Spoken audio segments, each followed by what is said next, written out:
تو نبی پاک فرماتے ہیں قرآن پڑھنے والے کہ یہی لوگ اللہ والے اور خواص میں شامل ہیں، خاص لوگوں میں شامل ہیں، اللہ والے ہیں جو قرآن پڑھنے والے ہیں۔ اب سوچو کہ ہم قرآن کتنا پڑھتے ہیں۔ اب چند سورتوں کی فضیلت بھی سن لو۔ بندہ کہ یار پورا قرآن پڑھنے میں تو ٹائم لگے گا، پورا ہی پڑھنا ہے، لیکن جب جب موقع ملے تو میں کچھ آپ کو خاص صورتیں بتا دیتا ہوں جس کی برکتیں سنتے جاؤ۔ پیارے آقا علیہ الصلوۃ والسلام فرماتے ہیں اپنے گھروں کو قبرستان مت بناؤ، بے شک جس گھر میں سورہ بقرہ پڑھی جاتی ہے شیطان اس گھر سے بھاگ جاتا ہے۔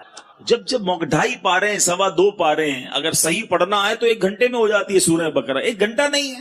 شیطان بھاگ جائے، برکتیں آ جائیں گی نا۔ جس گھر میں شیطان ہوگا کدھر سے برکتیں آنی ہیں؟ تو سورہ بقرہ اپنے گھر میں پڑھیں، جب جب مہینے میں 1 بار پڑھ لیں، روز کا آدھا پارہ پڑھیں تو 4 دن میں 5 دن میں سورہ بقرہ ختم ہو جائے گی۔ پڑھنے والے تو بنے نا۔ سنیے سورہ کہف کی کیا فضیلت ہے۔ پیارے آقا علیہ الصلوۃ والسلام فرماتے ہیں جو سورہ کہف کی پہلی 10 آیتیں یاد کر لے دجال سے محفوظ رہے گا۔ صرف 10 آیتیں۔ ایک اور جگہ نبی پاک نے فرمایا جو سورہ کہف کی آخری 10 آیتیں یاد کر لے دجال سے محفوظ رہے گا۔ اور سبحان اللہ، اب جمعے کے دن سورہ کہف پڑھیں، اس کی الگ فضیلت ہے۔ سورہ یاسین کثرت سے پڑھا کریں۔ پیارے آقا فرماتے ہیں بے شک ہر چیز کا دل ہے اور قرآن کا دل سورہ یاسین ہے۔ جو 1 مرتبہ سورہ یاسین پڑھے گا اس کے لیے 10 مرتبہ قرآن پڑھنے کا ثواب لکھا جائے گا۔ اللہ کی رحمت تو دیکھو، سورہ یاسین 12-10 منٹ میں پوری ہو جاتی ہے، 10 قرآن کا ثواب۔ ہم سے گھنٹوں ٹی وی دکھوا لو، ہم سے گھنٹوں فون پہ بات کروا لو، 10 منٹ سورہ یاسین کے لیے ٹائم نہیں نکل۔ کتنی دوری ہے قرآن سے، سوچئے۔ سورہ دخان یہ بھی تقریباً 3 صفوں کی سورت ہے، بہت جلدی پوری ہو جاتی ہے۔ فضیلت سنو، پیارے آقا علیہ الصلوۃ والسلام نے فرمایا، ترمذی کی حدیث، جو کسی رات میں سورہ دخان پڑھے گا تو صبح ہونے تک 70,000 فرشتے اس کے لیے دعائیں مغفرت کرتے رہے۔ ہم ایک امام صاحب سے دعا کرا کے بڑے خوش ہوتے ہیں، یار فلاں مولانا صاحب آئے تھے، میں نے ان سے دعا کرائی، بڑی اچھی بات ہے، بزرگوں سے کرانی چاہیے، مگر اس بندے کی خوش قسمتی کے کیا کہنے کہ 70,000 فرشتے ساری رات اس کے لیے دعا کر رہے ہیں۔ پڑھ لیجئے سورہ دخان، کتنی دیر لگتی ہے سورہ دخان پڑھنے میں؟ سبحان اللہ۔ سورہ ملک یہ مدنی انعام بھی ہے، روزانہ رات کو جو سورہ ملک پڑھتے ہیں انہیں مبارک ہو۔ دعوت اسلامی کے مدرسۃ المدینہ بالغان میں بھی پڑھ کر سنائی جاتی ہے۔ نبی پاک علیہ الصلوۃ والسلام نے فرمایا بے شک قرآن میں 30 آیتوں پر مشتمل ایک سورت ہے جو اپنے قاری کے لیے شفاعت کرتی رہے گی یہاں تک کہ اس کی مغفرت کر دی جائے گی۔ یہ تبارک الذی بیدہ الملک ہے، 30 آیتوں والی سورت ہے، چند منٹ لگتے ہیں۔ اے میرے میٹھے اسلامی بھائیوں، میں نے مختصر وقت میں آپ کو کچھ قرآن پاک کے فضائل بیان کیے ہیں، کچھ اہمیت اجاگر کرنے کی کوشش کی ہے۔ سورہ اخلاص کتنی مختصر سورت ہے، اللہ کی رحمت دیکھو ہم پر کتنا برسنا چاہتی ہے۔ پیارے آقا علیہ الصلوۃ والسلام نے فرمایا، مسلم شریف کی حدیث ہے، آقا فرماتے تم میں سے کوئی شخص رات میں 1/3 قرآن کیوں نہیں پڑھتا، 1/3 قرآن کیوں نہیں پڑھتا؟ صحابہ کرام نے عرض کیا حضور کوئی شخص 1/3 قرآن، 1/3 قرآن رات میں کیسے پڑھ سکتا ہے؟ نبی پاک علیہ الصلوۃ والسلام نے فرمایا قل هو اللہ احد 1/3 قرآن کے برابر ہے، گویا کوئی 3 بار سورہ اخلاص پڑھ لے پورے قرآن کا ثواب عطا۔ اور کمال کا وظیفہ ہے، مگر ہم غلطی یہ کرتے ہیں کہ ہم اتنے مبارک وظیفے کو کثرت سے نہیں پڑھتے۔ آج بہت خوبصورت ایک روایت سنانے جا رہا ہوں۔ نبی پاک علیہ الصلوۃ والسلام کے صحابہ، بعض صحابہ نے فرمایا کہ جس مجلس میں، جس محفل میں، جس اجتماع میں سرور کائنات صلی اللہ تعالی علیہ وسلم پر درود پاک پڑھا جاتا ہے، اس مجلس سے ایک نہایت پاکیزہ خوشبو مہکتی ہے۔ ہم نارملی خوشبو لگاتے وقت کیا پلان کرتے ہیں کہ ایسی خوشبو ہو کہ تھوڑا دور تک جائے۔ عطر والے کو کہتے ہیں نا یار ذرا لانگ لاسٹنگ دینا، ایسا عطر پرفیوم دینا جو دیر تک رہے اور دور تک مہکے۔ آؤ میں بتاتا ہوں درود پڑھنے والوں، جب تم درود پڑھتے ہو تو خوشبو کدھر تک جاتی ہے؟ صحابہ کہتے ہیں جب کسی مجلس میں، کسی محفل میں درود پڑھا جاتا ہے تو اس درود کی مہک آسمانوں تک جاتی ہے، اور وہاں اللہ کے فرشتے اس خوشبو کو جب محسوس کرتے ہیں تو کہتے ہیں زمین پر کسی مجلس میں ہو نہ ہو کہیں آقا کے دیوانے جمع ہو کر نبی پاک پر درود و سلام کا نذرانہ پیش کر رہے ہیں. یعنی یہاں ہم درود پڑھیں وہاں فرشتوں کو پتہ چل جاتا ہے کہ کہیں درود پڑھا جا رہا ہے جس کی یہ مہک ہے، اس کی یہ خوشبو ہے جو آسمانوں تک پہنچ رہی ہے. اللہ اکبر. نبی پاک علیہ الصلوۃ والسلام ایسے، ان کا ذکر اتنا مہکا، ان کی بات کرے تو خوشبو نکلے، تو خود نبی پاک علیہ الصلوۃ والسلام کی خوشبو کا عالم کیا ہوگا. میں بڑے بڑے حسین، بڑے اسپیشل لوگوں کی لوگ بات کرتے ہیں، لوگ کہتے ہیں بہت حسین ہے فلاں فلاں جناب، بڑا اس کو لوگ فالو کرتے ہیں، اس کے فینز ہیں، اس کے فالوورز ہیں. دنیا داروں کی جو محبت میں گرفتار ہیں، میں ایک سوال کرنا چاہتا ہوں، ساری دنیا میں کوئی کتنا ہی حسین کیوں نہ ہو، اس کے پسینے سے بدبو آتی ہے، ٹھیک ہے نا جناب؟ کوئی کتنا ہی طرح دار کیوں نہ ہو، ایٹیکیٹس والا کیوں نہ ہو، جو بڑا نازک کیوں نہ ہو، مگر جب وہ تھوکتا ہے تو اس کے تھوک سے لوگوں کو گھن آتی ہے. Nobody like it. کس کو تھوک اچھا لگتا ہے؟ میں سرور کائنات علیہ الصلوۃ والسلام کے مبارک چہرے کی بات نہیں کروں گا کہ اس چہرے میں تو رب نے کیسا حسن عطا فرمایا کہ مولانا حسن رضا خان صاحب لکھتے ہیں ایسا تجھے خالق نے طرح دار بنایا، ایسا تجھے خالق نے طرح دار بنایا، یوسف کو تیرا طالب دیدار بنایا. کونین بنائے گئے سرکار کی خاطر، کونین کی خاطر تمہیں سرکار بنایا. تو نبی پاک کے مبارک چہرہ انور اور اس کے حسن کی بات آج نہیں کریں گے، پیارے آقا کے ان ہاتھوں کی بات نہیں کریں گے کہ جس طرف اٹھ گئی دم میں دم آ گیا، اس نگاہ عنایت پہ لاکھوں سلام، ہاتھ جس سمت اٹھا غنی کر دیا، موجے بحر سماحت پہ لاکھوں سلام.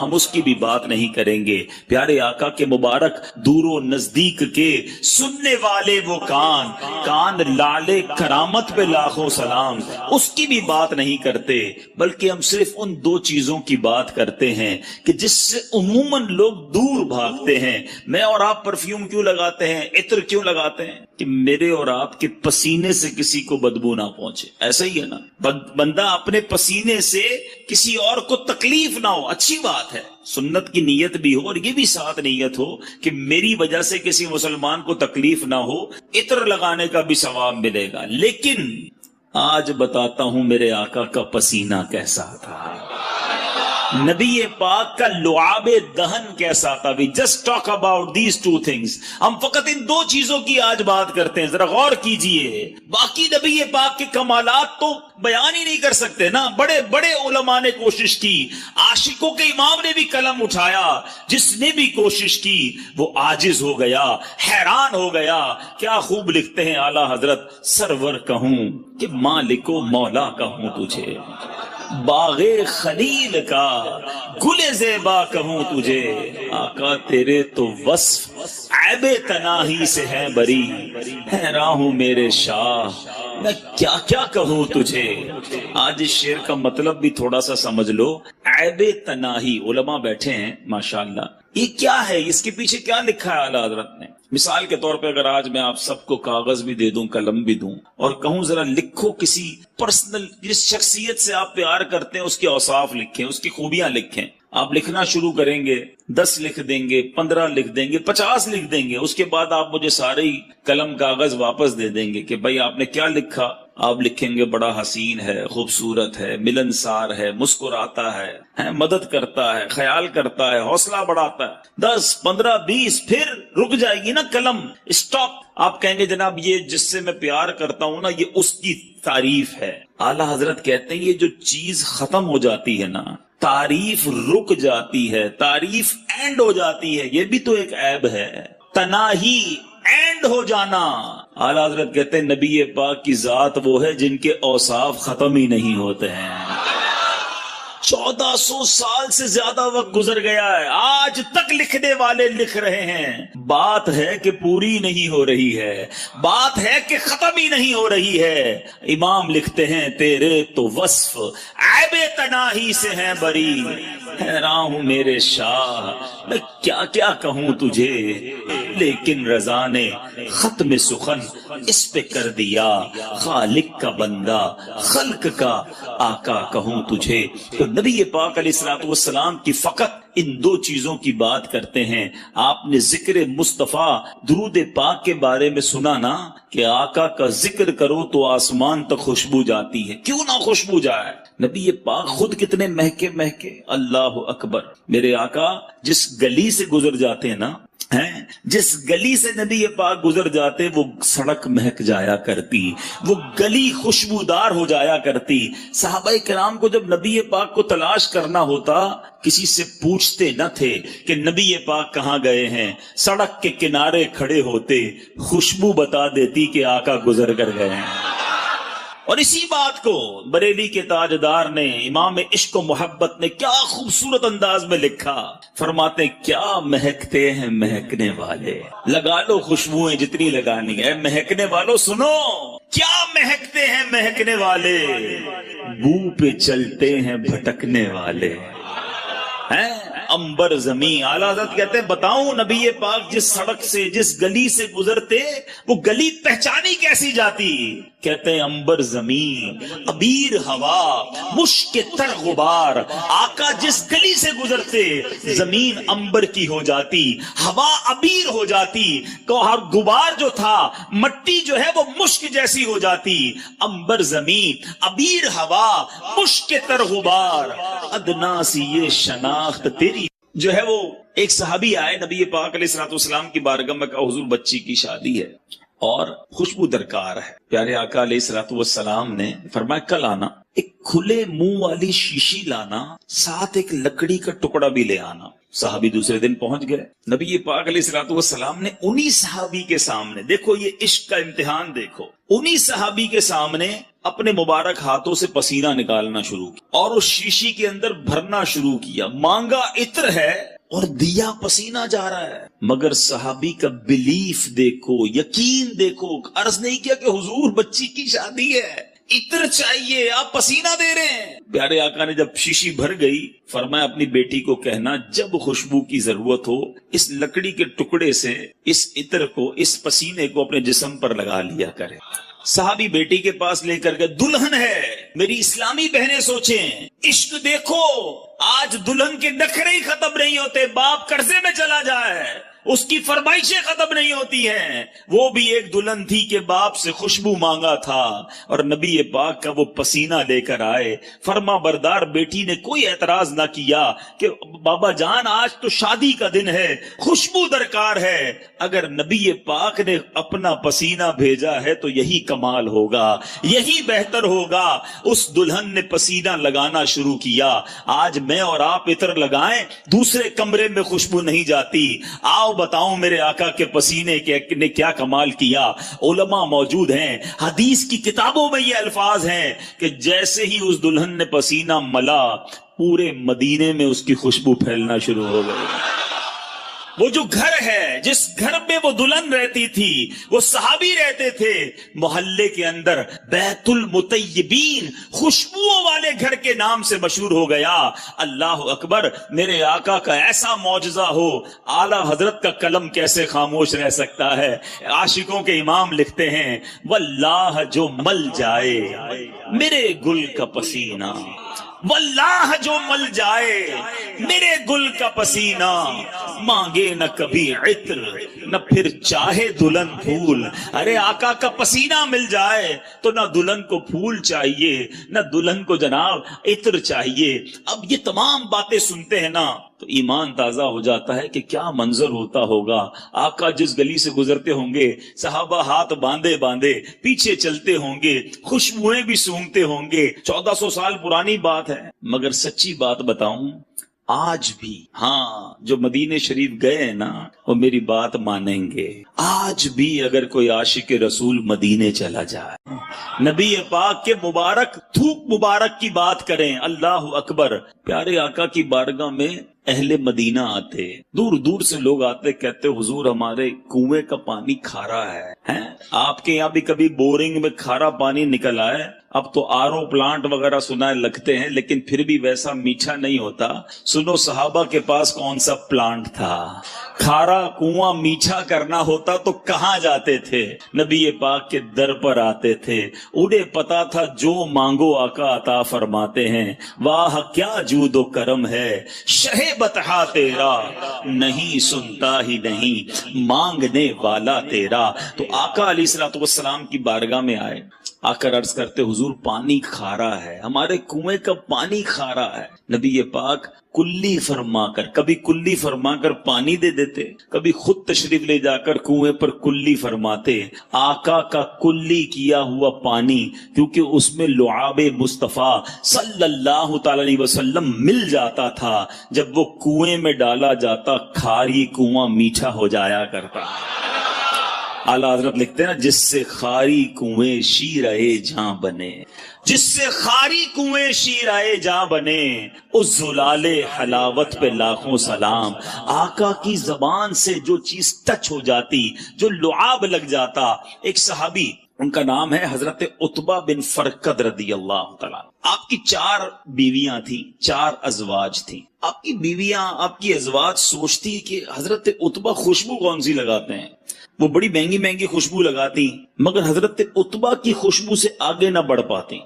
اور گھر میں بیوی زوجہ تو دیکھ لیتی ہے نا کہ عطر کون سا لگایا جا رہا ہے، وہ کبھی عطر لگاتے بھی نہیں دیکھا۔ ایک بار ایک زوجہ نے آپ سے عرض کی حضور یہ بتائیں آپ خوشبو کون سی لگاتے ہیں؟ ہم ساری مل کر کوشش کرتی ہیں کہ آپ کی خوشبو کے برابر آ جائیں، مگر آپ کی خوشبو بڑی عرفہ و اعلیٰ ہے، آپ بتائیں تو صحیح کون سی خوشبو یوز کرتے ہیں؟ آپ نے فرمایا میں کوئی خوشبو نہیں لگاتا۔ میرا واقعہ بڑا عجیب ہے، فرماتے ہیں کہ ایک بار میرے جسم پر آبلے پڑ گئے، اسکن ڈیزیز ہو گئی نا، جسم پر جلد کی بیماری ہو جاتی، آبلے پڑ گئے۔ صحابہ کا کمال یہ، جتنی سیرت پڑھے نا آپ، صحابہ کرام کو جو پرابلم ہوتی تھی، ڈاکٹر نہیں نظر آتا تھا، کسی جگہ ایمرجنسی وارڈ میں نہیں جاتے تھے، بلکہ حضرت قتادہ کی آنکھ نکل جاتی، وہ بھی نبی پاک کے پاس ہی آتے۔ حضرت عتبہ بن فرقد کہتے ہیں میں پیارے آقا کے پاس چلا گیا کہ حضور جسم پر آبلے پڑ گئے۔ نبی پاک نے فرمایا کرتا اتارو۔ میں نے کرتا اتارا۔ آج اسکن پر، جلد پر کوئی بیماری لگے تو کریم لگائی جاتی ہے، آئنٹمنٹ لگائے جاتے ہیں، بڑے بڑے ڈاکٹر فارمولے لگاتے ہیں۔ نبی پاک نے حضرت عتبہ کا کرتا اتارنے کے بعد اپنا لعاب دہن نکالا، حضرت عتبہ کے جسم پر ملنا شروع کر دیا۔ اپنی زوجہ سے فرماتے ہیں وہ دن ہے، آج کا دن ہے، آبلے تو ختم ہو گئے، ہمیشہ میرا جسم بہکتا ہی رہتا ہے۔ تو اب ذرا غور کیجئے، نبی پاک سے زیادہ اور کون ہے جس سے پیار کیا جائے؟ آؤ دنیا کے کسی حسین کو لے آؤ سامنے، دنیا کے کسی طرحدار کو لے آؤ، پسینے سے اس کے بو آنی ہے، تھوک اس کا گھن لاتا ہے۔ نبی پاک وہ ہیں جن کا پسینہ مشک سے زیادہ خوشبودار ہے۔ لعاب دہن جو ہے کسی کے جسم پر مل دو جسم خوشبودار ہو جاتا ہے۔ تو نبی پاک کو اللہ نے وہ باکمال، وہ حسین اور وہ دل ربا بنایا ہے، تو پھر کیوں نہ نبی پاک سے محبت کی جائے، ان پر اپنا سب کچھ فدا کیا جائے۔ ایک بات سمجھنی ہے، اب میں نے کہا نا کہ ایک چھوٹی سی بات میں نے کی ہے، پیارے آقا کے لعاب کی، نبی پاک کے پسینے کی۔ آپ پیارے آقا کی زندگی کی کسی بھی چیز کو اٹھا لیں، نبی پاک کے کسی عضو کی بات کریں، پیارے آقا کے کسی بھی پارٹ آف دا باڈی کی بات کریں، اس کے مقابلے میں با کمال اور دنیا میں کوئی چیز نہیں ملے گی۔ نبی پاک کی باتیں، پیارے آقا کی پرخیف گفتگو کی بات کریں، ایسا بولنے والا سارے جہان میں کوئی اور نہیں ملے گا۔ نبی پاک کی عادتوں کی بات کریں، ایسی عادتیں دنیا میں کہیں نہیں ملے گی۔ اور ایسے کیسے ملے گا جب نبی پاک کو رب نے حبیب بنایا، اپنا حبیب بنایا، تو پھر پیارے آقا جیسا پھر کسی کو نہ بنایا۔ اور یہ بات میں نہیں کہتا، ایک بار پیارے آقا علیہ الصلوۃ والسلام نے خود جبریل امین سے ارشاد فرمائی. حدیث کا مضمون ہے: جبریل یہ تو بتاؤ، تم نے سارے نبیوں کو دیکھا ہے، سارے جہان کو دیکھا ہے، کیا تم نے ہم جیسا، مجھ جیسا کسی اور کو پایا؟ جبریل امین کا جو جواب ہے نا، وہ میں اعلیٰ حضرت کے شعر کے ذریعے دینا چاہتا ہوں. اعلیٰ حضرت لکھتے ہیں: یہی بولے سدرا والے، سدرۃ المنتہا پہ رہتے ہیں نا جبریل امین، یہی بولے سدرا والے چمنے جہاں کے تھالے.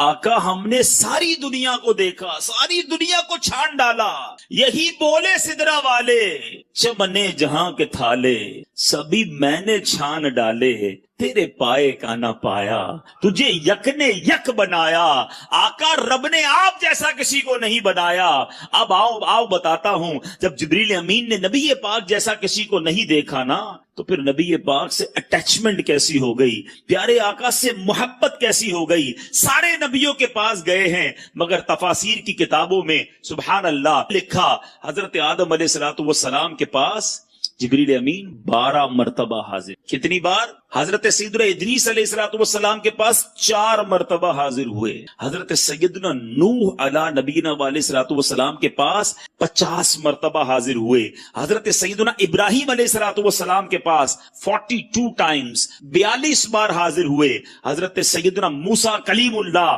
علیہ نبینا علیہ الصلوۃ والسلام کے پاس 400 بار حاضر ہوئے. اور اب بتاتا ہوں، حضرت عیسیٰ علیہ الصلوۃ والسلام کے پاس جو روح اللہ ہیں 10 بار حاضر ہوئے. آپ جاننا چاہیں گے نبی پاک کے پاس کتنی بار حاضر ہوئے؟ اچھا پہلے تھوڑی سی کیلکولیشن کرتے ہیں، آج ناظم آباد والوں کا کچھ حساب بھی چیک کر لیتے ہیں. پیارے آقا علیہ الصلوۃ والسلام کی پہلی ملاقات جبریل امین سے جب ہوئی، اس وقت نبی پاک کی عمر مبارک کیا تھی؟ 40 سال. پہلی ملاقات پتہ ہے کہاں ہوئی تھی؟ غار حرا میں. پہلی وہی لے کر آئے نا، تو 40 سال کی عمر مبارک میں جبریل امین سے پہلی ملاقات. دنیا میرے آقا نے کتنے سالوں کے لیے اختیار فرمائی؟ 63 سال. کتنے سالوں کے لیے؟ ظاہری پردہ فرما لیا. اس کے بعد 40 سال 63 سال، کتنے سال بچے؟ 23 سال. Very good. 23 ایئرز ملاقات کے رہے. 23 سال میں دن کتنے ہوتے ہیں؟ 360 دن ہوتے ہیں تقریباً ایک اسلامی سال میں. 10 سال میں کتنے دن ہو گئے؟ 3600 دن. ٹھیک ہے، کتنے دن ہو گئے؟ 3600. 20 سال میں کتنے ہو گئے؟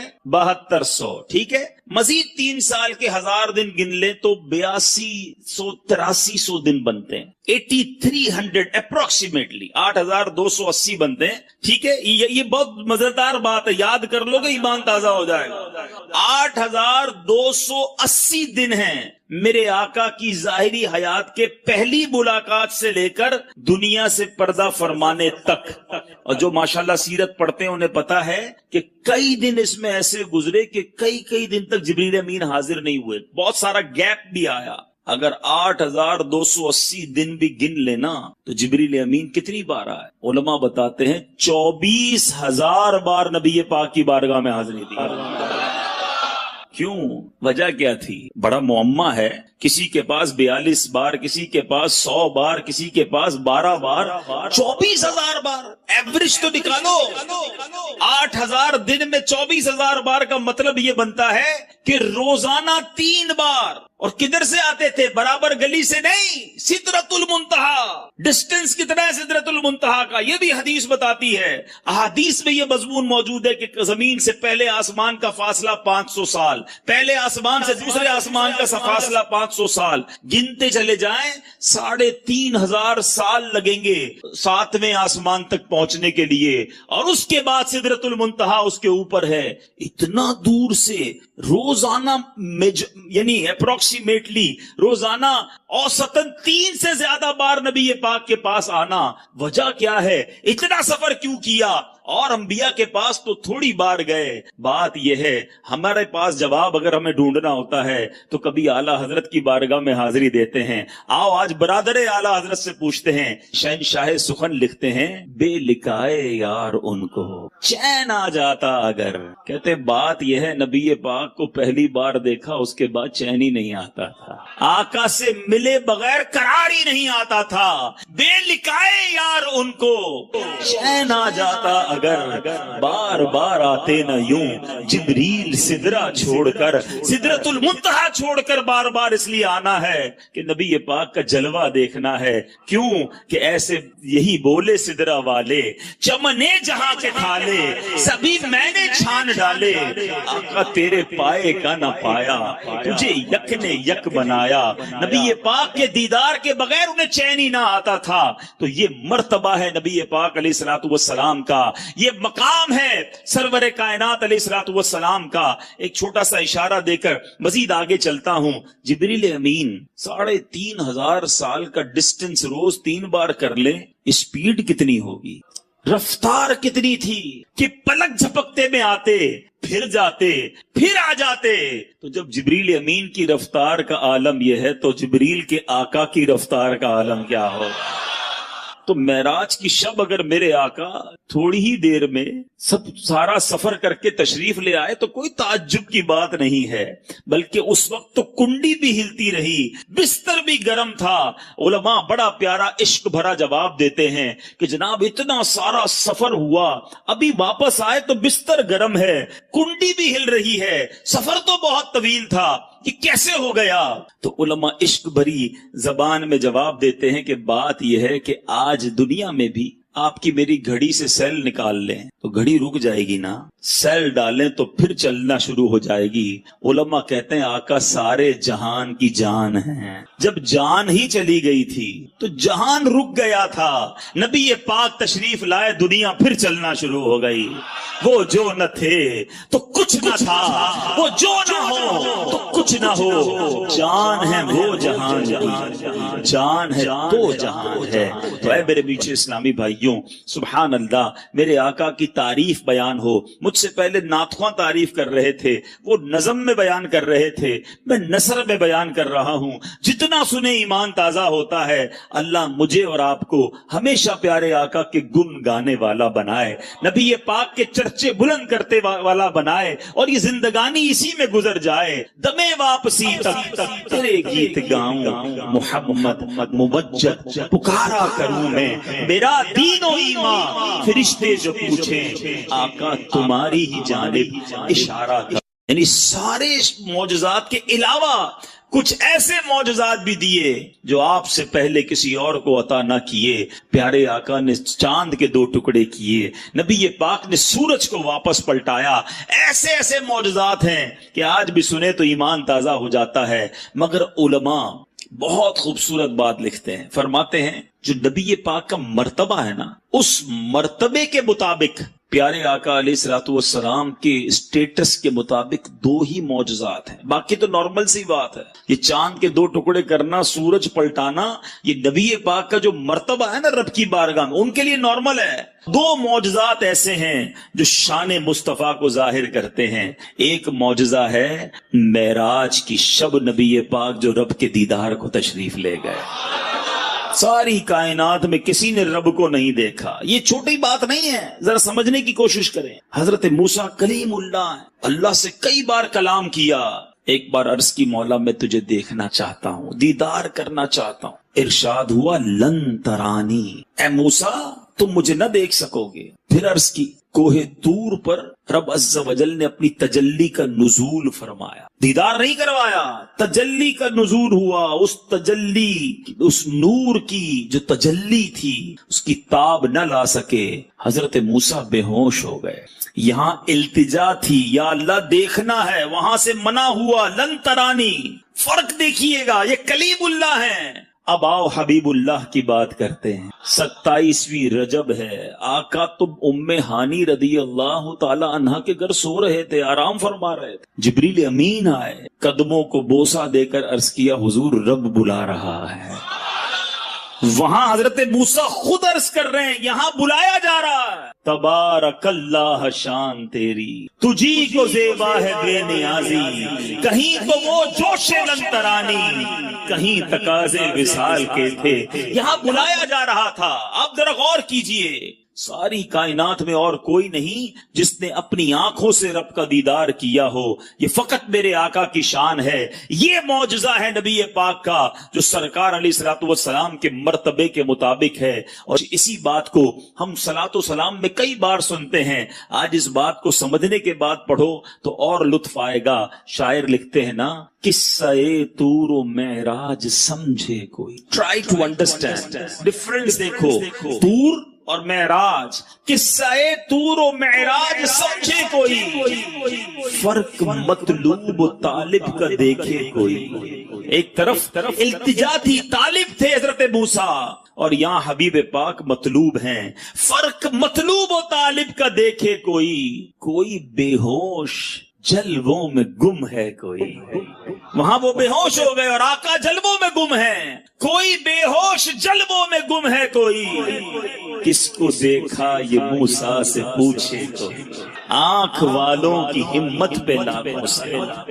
تو ایک معجزہ تو یہ، اب دوسرا کون سا معجزہ جو نبی پاک کی شان کے لائق، آپ کے مرتبے کے لائق، اتنا بڑا معجزہ کہ جس معجزے کو اعظم المعجزات کہا گیا، سب سے بڑا معجزہ اس کو کہا گیا، ٹھیک ہے، the biggest miracle، سب سے بڑا معجزہ، اور وہ معجزہ ہے قرآن مجید فرقان حمید۔ اور کمال کی بات یہ ہے، اور معجزے جتنے ہوئے نا ہم سن ہی رہے ہیں، ایمان تازہ کر رہے، دیکھا نہیں۔ ہم میں سے کس نے دیکھا چاند کو دو ٹکڑے ہوتے، کس نے دیکھا سورج کو واپس پلٹاتے ہوئے؟ ہم نے ابو جہل کی ہاتھوں میں کنکریوں کو کلمہ پڑھتے بھی نہیں دیکھا۔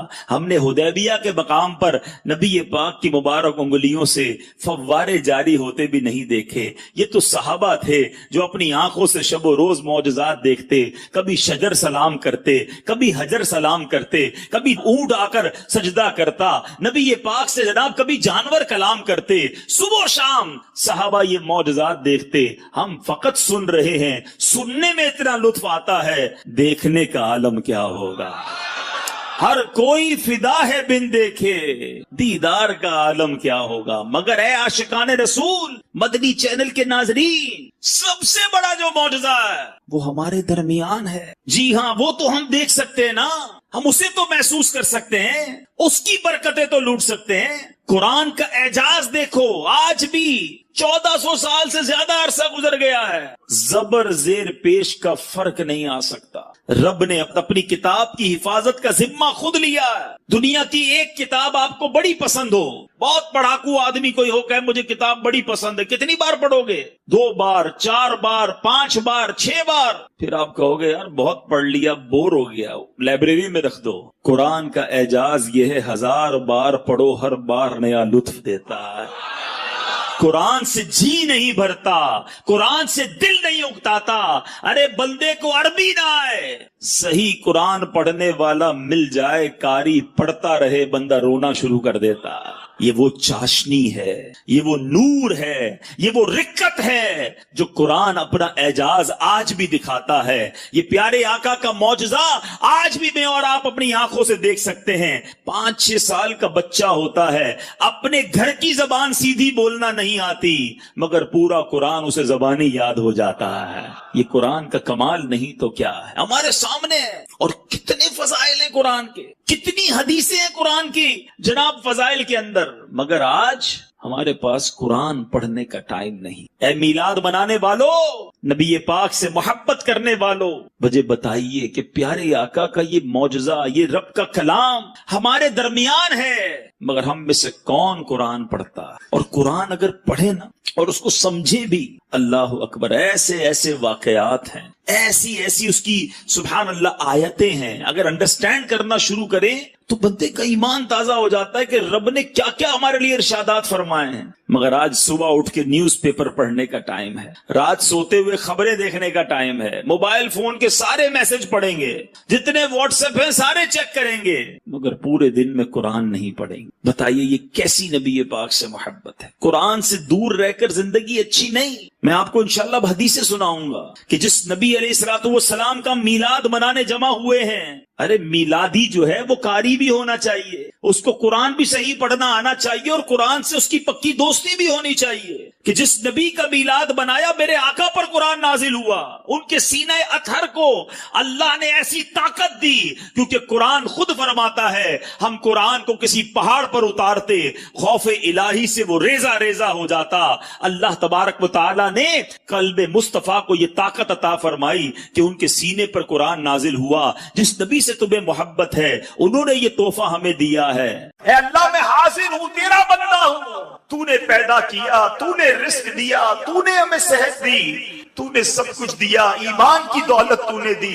اے اللہ میں تیرا بندہ بن کر رہوں گا، میں تیری اطاعت کروں گا، تجھے ناراض کرنے والے کاموں سے بچوں گا۔ مگر آج حال یہ ہے میرے پیارے اسلامی بھائیوں، اب میں جو جملہ کہنے جا رہا ہوں نا وہ بڑا سخت ہے۔ آج حال یہ ہے کہ آج اللہ کو لبیک لوگ نہیں کہہ رہے، ایسا لگتا ہے شیطان کو لبیک کہہ رہے۔ زبان سے نہیں کہتے مگر سچ بتاؤ مانتے کس کی ہیں؟ صبح ہوئی، رب کا حکم تو فجر پڑھنا تھا نا، تمہاری فجر قضا ہوئی، تم نے اللہ کی بارگاہ میں لبیک کہی، شیطان کی بات کہی لبیک۔ ظہر ہوئی، تمہاری ظہر قضا ہوئی، تم نے کس کو لبیک کہا؟ رحمان کو یا شیطان کو؟ تمہاری مغرب قضا ہو جاتی ہے، عشاء قضا ہو جاتی ہے، جھوٹ بولتے ہو، حرام کماتے ہو، حرام دیکھتے ہو۔ سوچو جو گناہ کرنے والا یہ کس کو لبیک کہہ رہا ہے؟ افسوس یہ ہے کہ اگر پورے دن میں ہم اپنے اعمال لکھیں نا تو ایسا لگتا ہے دن میں کئی بار شیطان کو لبیک کہہ رہے ہیں، اللہ کو لبیک نہیں کہہ رہے۔ اللہ کو لبیک کہنے والا اس کی نماز کیسے جاتی ہے؟ وہ حرام کیسے کمائے گا؟ وہ جھوٹ کیسے بولے گا؟ وہ ظلم کیسے کرے گا؟ وہ ماں باپ کو کیسے ستائے گا؟ وہ شراب کیسے پیے گا؟ وہ جوا کیسے کھیلے گا؟ نہ کرو ایسا، اللہ کے ہو جاؤ، اللہ یہ ساری دنیا تمہاری کر دے گا۔ ابھی بھی لوگ کہتے ہیں یار بس یہ بیان بالکل صحیح ہو رہا ہے لیکن یار بس 5-7 سال ذرا کام کو ٹائم دے دوں، فیملی کو ٹائم دے دوں، ذرا عیاشی کر لوں، جوانی گزار لوں، پھر میں نے اللہ ہی کرنا ہے، میرا اور کام کیا ہے؟ تو اللہ کے بندو شیطان یہی تو چاہتا ہے تم ابھی توبہ نہ کرو۔ کئی لوگ توبہ کے انتظار میں ہی دنیا سے چلے گئے۔ کیا جوانوں کی موت نہیں ہوتی؟ یاد رکھیے گا ان کے جو غلام ہو گئے، ان کے جو غلام ہو گئے، وقت کے امام ہو گئے، نام لیوا ان کے جو ہوئے، ان کے اونچے نام۔ تو ہمیں یہ سوچنا ہے کہ ہم کس کے بندے ہیں، لبیک کس کو کہنی ہے، بات کس کی ماننی ہے۔ آج یہ ذہن بنا کر جاؤ کہ میں نے دل کی گہرائیوں سے روز اپنے رب کی بارگاہ میں لبیک کہنا ہے۔ ادھر مؤذن فجر کی اذان دے گا، ادھر میں نے لبیک کہہ کر مسجد میں حاضر ہو جانا ہے۔ ادھر ظہر کی اذان ہوگی، میں نے دل میں لبیک کہنا ہے، اے اللہ میں حاضر ہوں، نماز کے لیے حاضر ہونا ہے۔ آپ کے سامنے حرام روزی آ رہی ہے، آپ نے حرام روزی کو ٹھکرانا ہے اور رب کی بارگاہ میں کہنا ہے لبیک اللہم لبیک، مولا میں حرام نہیں کماؤں گا۔ حرام کام کرنے کو جی چاہے کوئی دوست بلائے، شیطان بڑگلائے، نہیں لبیک کہہ چکا، اللہ کا بندہ ہوں، حرام کی طرف نہیں جاؤں گا۔ ذکر کیجئے، درود پڑھیے اور زندگی سنتوں کے مطابق گزاریے۔ اس طرح کی جب زندگی گزاری نا تو پھر انشاءاللہ قبر میں بھی چین ہوگا، محشر میں بھی چین ہوگا، اور اللہ نے چاہا مکے مدینے کی حاضریاں اور وہاں جا کر بھی لبیک پڑھنا نصیب ہوگا۔ مولا علی شیر خدا سے ایک بار کسی نے پوچھا کہ حضور یہ بتائیں وضو کی ابتدا کیسے ہوئی؟ نہیں، اور آپ وضو تو کرتے ہیں نا؟ آؤ میں آپ کو بتاتا ہوں مولا علی نے کیا جواب دیا۔ مولا علی شیر خدا نے فرمایا کہ جب اللہ کریم نے فرشتوں کو فرمایا تھا نا کہ میں زمین پر اپنا ایک خلیفہ بنانا چاہتا تھا، میں زمین میں اپنا نائب بنانے والا ہوں، فرشتوں نے جواب میں کیا کہا تھا؟ اتجعل فیہا من یفسد فیہا ویسفک الدماء، اے اللہ کیا ایسے کو نائب کرے گا جو اس پہ فساد پھیلائے اور خون ریزیاں کرے؟ تو اللہ کریم نے کیا فرمایا؟ انی اعلم ما لا تعلمون، مجھے معلوم ہے جو تم نہیں جانتے۔ اب فرشتوں کو لگا کہ ہم نے تو اللہ کی بارگاہ میں گستاخی کر دی ہے، اللہ کی بارگاہ میں جرت کر دی ہے، ہمیں سوال نہیں کرنا چاہیے تھا۔ اب فرشتوں نے اللہ کی بارگاہ میں معافی مانگی، مغفرت اور رضا چاہی، عرش الہی کا طواف کرنے لگے۔ اللہ پاک نے فرمایا کہ کیا تم میری طرف سے مغفرت چاہتے ہو؟ جی یا اللہ ہم تجھ سے مغفرت چاہتے ہیں، معافی چاہتے۔ اللہ نے فرمایا میرے عرش کے نیچے ایک نہر ہے جس کا نام نہر الحیوان ہے، وہاں چلے جاؤ۔ فرشتے وہاں پہنچ گئے۔ گئے. پہلے کہا ہاتھ کو، انہوں نے ہاتھ. ارشاد ہوا 3 بار کلی کرو، انہوں نے 3 بار کلی کی. پھر ارشاد ہوا کہ 3 بار ناک پہ پانی ڈالو. فرشتوں نے ناک پہ پانی ڈالا. چہرہ دھونے کا حکم دیا گیا، ہاتھ کونیوں سمیت دھونے کا حکم دیا گیا، سر کا مسح کا حکم دیا گیا، پیر دھونے کا حکم دیا گیا. سبحان اللہ. پھر اللہ کریم نے فرمایا اب کہو سبحانک اللہم وبحمدک اشہد ان لا الہ الا انت استغفرک واتوب الیک. فرشتوں نے ایسا کر لیا. اب اللہ نے فرمایا کہ اے فرشتوں، جو بھی صاحب ایمان یہ کرے گا جو تم نے کیا ہے، میں اسے اپنی مغفرت اور رضا سے نواز دوں گا. فرشتوں نے کہا یا اللہ یہ مہربانی صرف ہمارے لیے ہے؟ فرمایا نہیں، صرف تمہارے لیے نہیں بلکہ جسے میں خلیفہ بناؤں گا، حضرت آدم علیہ السلام، اس کی اولاد کے لیے بھی یہ فضیلت ہے. یعنی اولاد آدم میں سے بھی جو یہ عمل کرے گا، یعنی وضو کرے گا، میں اس کی مغفرت فرماتا ہوں. وضو کی ابتدا فرشتوں سے ہوئی ہے، وضو کا طریقہ اللہ نے فرشتوں کو بتایا ہے. اور سبحان اللہ یہ ہم پر مہربانی کی گئی. درود پاک پڑھنے کے بے شمار فضائل و برکات ہیں. کعبے کے بدر الدجا، طیبہ کے شمس الضحیٰ صلی اللہ تعالی علیہ وسلم کا فرمان عالی شان ہے کہ جو کوئی شخص مجھ پر ایک بار درود پاک پڑھے، اللہ کریم اس پر اپنی 10 رحمتیں نازل فرماتا ہے. جو کوئی شخص 10 بار درود پاک پڑھے، اللہ کریم 100 رحمتیں نازل فرماتا ہے. فرمایا جو 100 بار پڑھے، اللہ 1000 رحمتیں نازل فرماتا ہے. میرے آقا علیہ السلام فرماتے ہیں جو 1000 بار درود پاک پڑھنے والا ہوگا، حدیث کا خلاصہ ہے، وہ مرے گا نہیں جب تک جنت میں اپنا مقام نہ دیکھے. یعنی مرنے سے پہلے اسے جنت میں اپنا گھر بھی دکھا دیا جائے گا. تو کیا ہی اچھا ہو کہ ہم چلتے پھرتے اٹھتے بیٹھتے کوئی ٹائم اپنی پوری ڈیلی روٹین کا ایسا سیٹ کریں کہ میں نے اس وقت درود پاک پڑھنا. اب دیکھیں نا سوشل میڈیا پر بعض اوقات گھنٹوں ہمارے ریلز دیکھتے ہوئے، چیزیں دیکھتے ہوئے گزر جاتے ہیں، بلکہ بعض اوقات ان میں گناہ ہوتا ہے. ثواب تو دور کی بات، یا تو فضول ہوتے ہیں یا گناہ ہو رہا ہوتا ہے. تو کیوں نہ ان عادتوں کو کچھ کم کریں، اس سے جان چھڑائیں اور ذکر و درود کی طرف آ جائیں.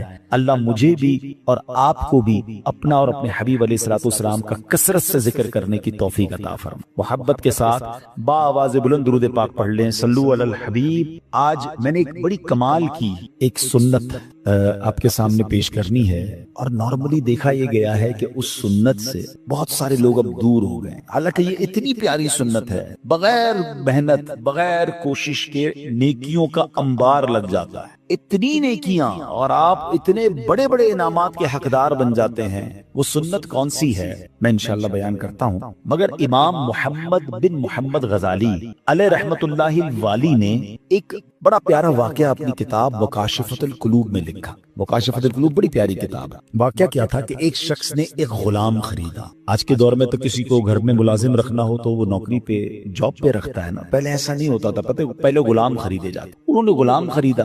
اچھا جب غلام خریدا تو غلام کہتا ہے حضور میری 3 شرطیں ہیں. اچھا بات بڑی عجیب تھی، غلاموں کی شرطیں نہیں ہوتی ہیں. آپ نے کہا اچھا تم بھی شرطیں لگاؤ گے، بتاؤ کیا شرطیں ہیں. تو کہتا حضور پہلی شرط تو یہ ہے کہ آپ مجھے فرض نماز کے وقت منع نہیں کریں گے، نماز پڑھنے. اچھا وہ آقا بھی دیندار تھا، نیک آدمی تھا. کہتا ٹھیک ہے مسلمان ہوں، نماز سے کیوں روکوں گا. اوکے. کہتا دوسری شرط یہ کہ دن میں جو چاہے کام لے لیں، رات مجھے آپ چھوڑ دیں. کہا ٹھیک ہے مجھے کام دن میں لینا، میں بھی رات آرام کرتا ہوں، تم بھی رات آرام کرنا. کہتا تیسری شرط یہ کہ آپ مجھے اپنے گھر میں کوئی بھی ایک الگ سے کمرہ دے دیں گے تاکہ میں سیپریٹ رہوں. کہا ٹھیک ہے میں نے بھی یہ سوچا تھا گھر میں بہت سارے کمرے ہیں، غلام کا کمرہ ہوتا ہے تو میں کمرہ دے دوں گا. شرطیں کوئی مشکل تھی نہیں، آقا نے ایکسپٹ کر لی. غلام گھر پر آیا، بڑا محنتی غلام تھا، دن میں کام کرتا، رات اپنے کمرے میں چلا جاتا. ایک دن آقا چلتے چلتے اس کے کمرے کے پاس سے جب گزرا تو دیکھا عجیب منظر ہے. کمرے کی چھت کھلی ہوئی ہے، آسمان سے نور برس رہا ہے، غلام سجدے میں ہے، اللہ کی عبادت کر رہا ہے اور اللہ کو رو رو کر یہ عرض کر رہا ہے کہ میرے مولا میں غلام ہوں، دن میں میری ڈیوٹیز ہیں، اگر یہ کام نہ ہوتا تو میں دن بھی تیری عبادت کرتا، رات بھی تیری عبادت کرتا. آقا بڑا حیران ہوا کہ یہ میرا غلام کیا چیز ہے، ایسی عبادت، ایسا نور اور ایسی گفتگو. اگلی رات ہوئی تو اپنی بیوی کو لیا کہ چلو میں تمہیں ایک منظر دکھاتا ہوں. اپنی زوجہ کو لے کر غلام کے کمرے کے پاس گیا، پھر وہی منظر، چھت کھلی ہوئی ہے، آسمان سے نور برس رہا ہے، غلام سجدے میں وہ ہے اور اللہ سے باتیں ہیں، بڑی کیفیت. جب یہ منظر دیکھا تو وہ میاں بیوی بھی آنسو بہانے لگے، وہ بھی رونے لگے کہ یہ کیسا غلام ہے. صبح ہوئی تو غلام کو آقا نے بلایا اور کہا کہ ہمیں پتہ چل گیا ہے تمہاری رات کی عبادت ہم نے دیکھ لی ہے، تم اللہ سے یہی کہہ رہے تھے نا کہ یا اللہ میں مجبور ہوں، اگر دن میں بھی فارغ ہوتا تو تیری عبادت کرتا، رات میں تو تیری عبادت کرتا ہوں۔ تو ہم میاں بیوی نے فیصلہ کیا ہے کہ آج کے بعد تم آزاد ہو، جاؤ دن میں بھی عبادت کرو، رات میں بھی اللہ کی عبادت۔ اچھا ہماری جگہ کوئی ہوتا تو بڑا خوش ہو جاتا کہ چلو یار انعام مل گیا، غلام کو آزاد ہونا بڑی نعمت تھی، مگر وہ غلام دراصل وہ آقا بننے کے قابل، وہی آقا تھا، وہ بڑا کمال کا بندہ تھا۔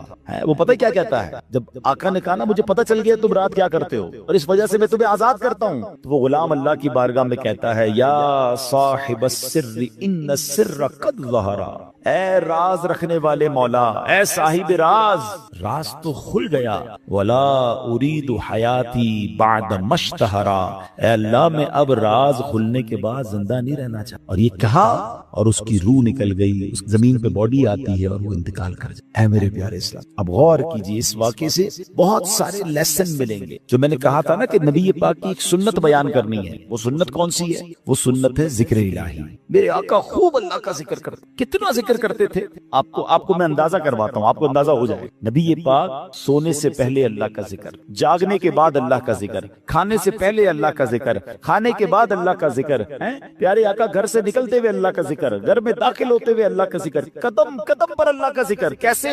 یہ سب چیزوں کی دعائیں ہیں نا، کھانے سے پہلے کی دعا، کھانے کے بعد کی دعا، پانی پینے سے پہلے کی دعا، پانی پینے کے بعد کی دعا، آئینہ دیکھنے کی دعا، سرما لگانے کی دعا۔ اس کا مطلب کیا ہے؟ دعا کیا ہے؟ ذکر الہی ہے نا، اللہ سے باتیں کرنا ہے نا۔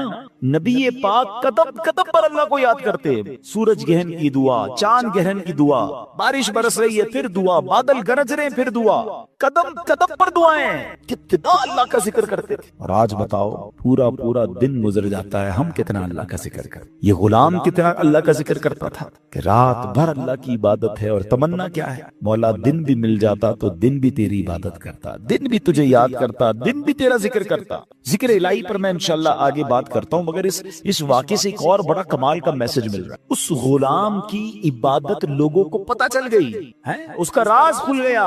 وہ کہتا ہے مولا اب جینا نہیں ہے، میں تو عبادت تیرے لیے کرتا تھا نا، میں جانتا تھا مالک تو جانتا تھا، اب تو لوگوں کو پتہ چل گیا۔ اب بتائیں ہمارا کیا حال؟ ہم تو عبادت بہت سارے لوگ کرتے ہی اس لیے کہ لوگوں کو پتہ چل جائے، وہ اس لیے کر رہا ہے کہ رب دیکھے اور کوئی نہ دیکھے، اور ہماری اکثریت ان کاموں میں لگی ہوئی ہے کہ دنیا دیکھے میں نے کیا کیا ہے۔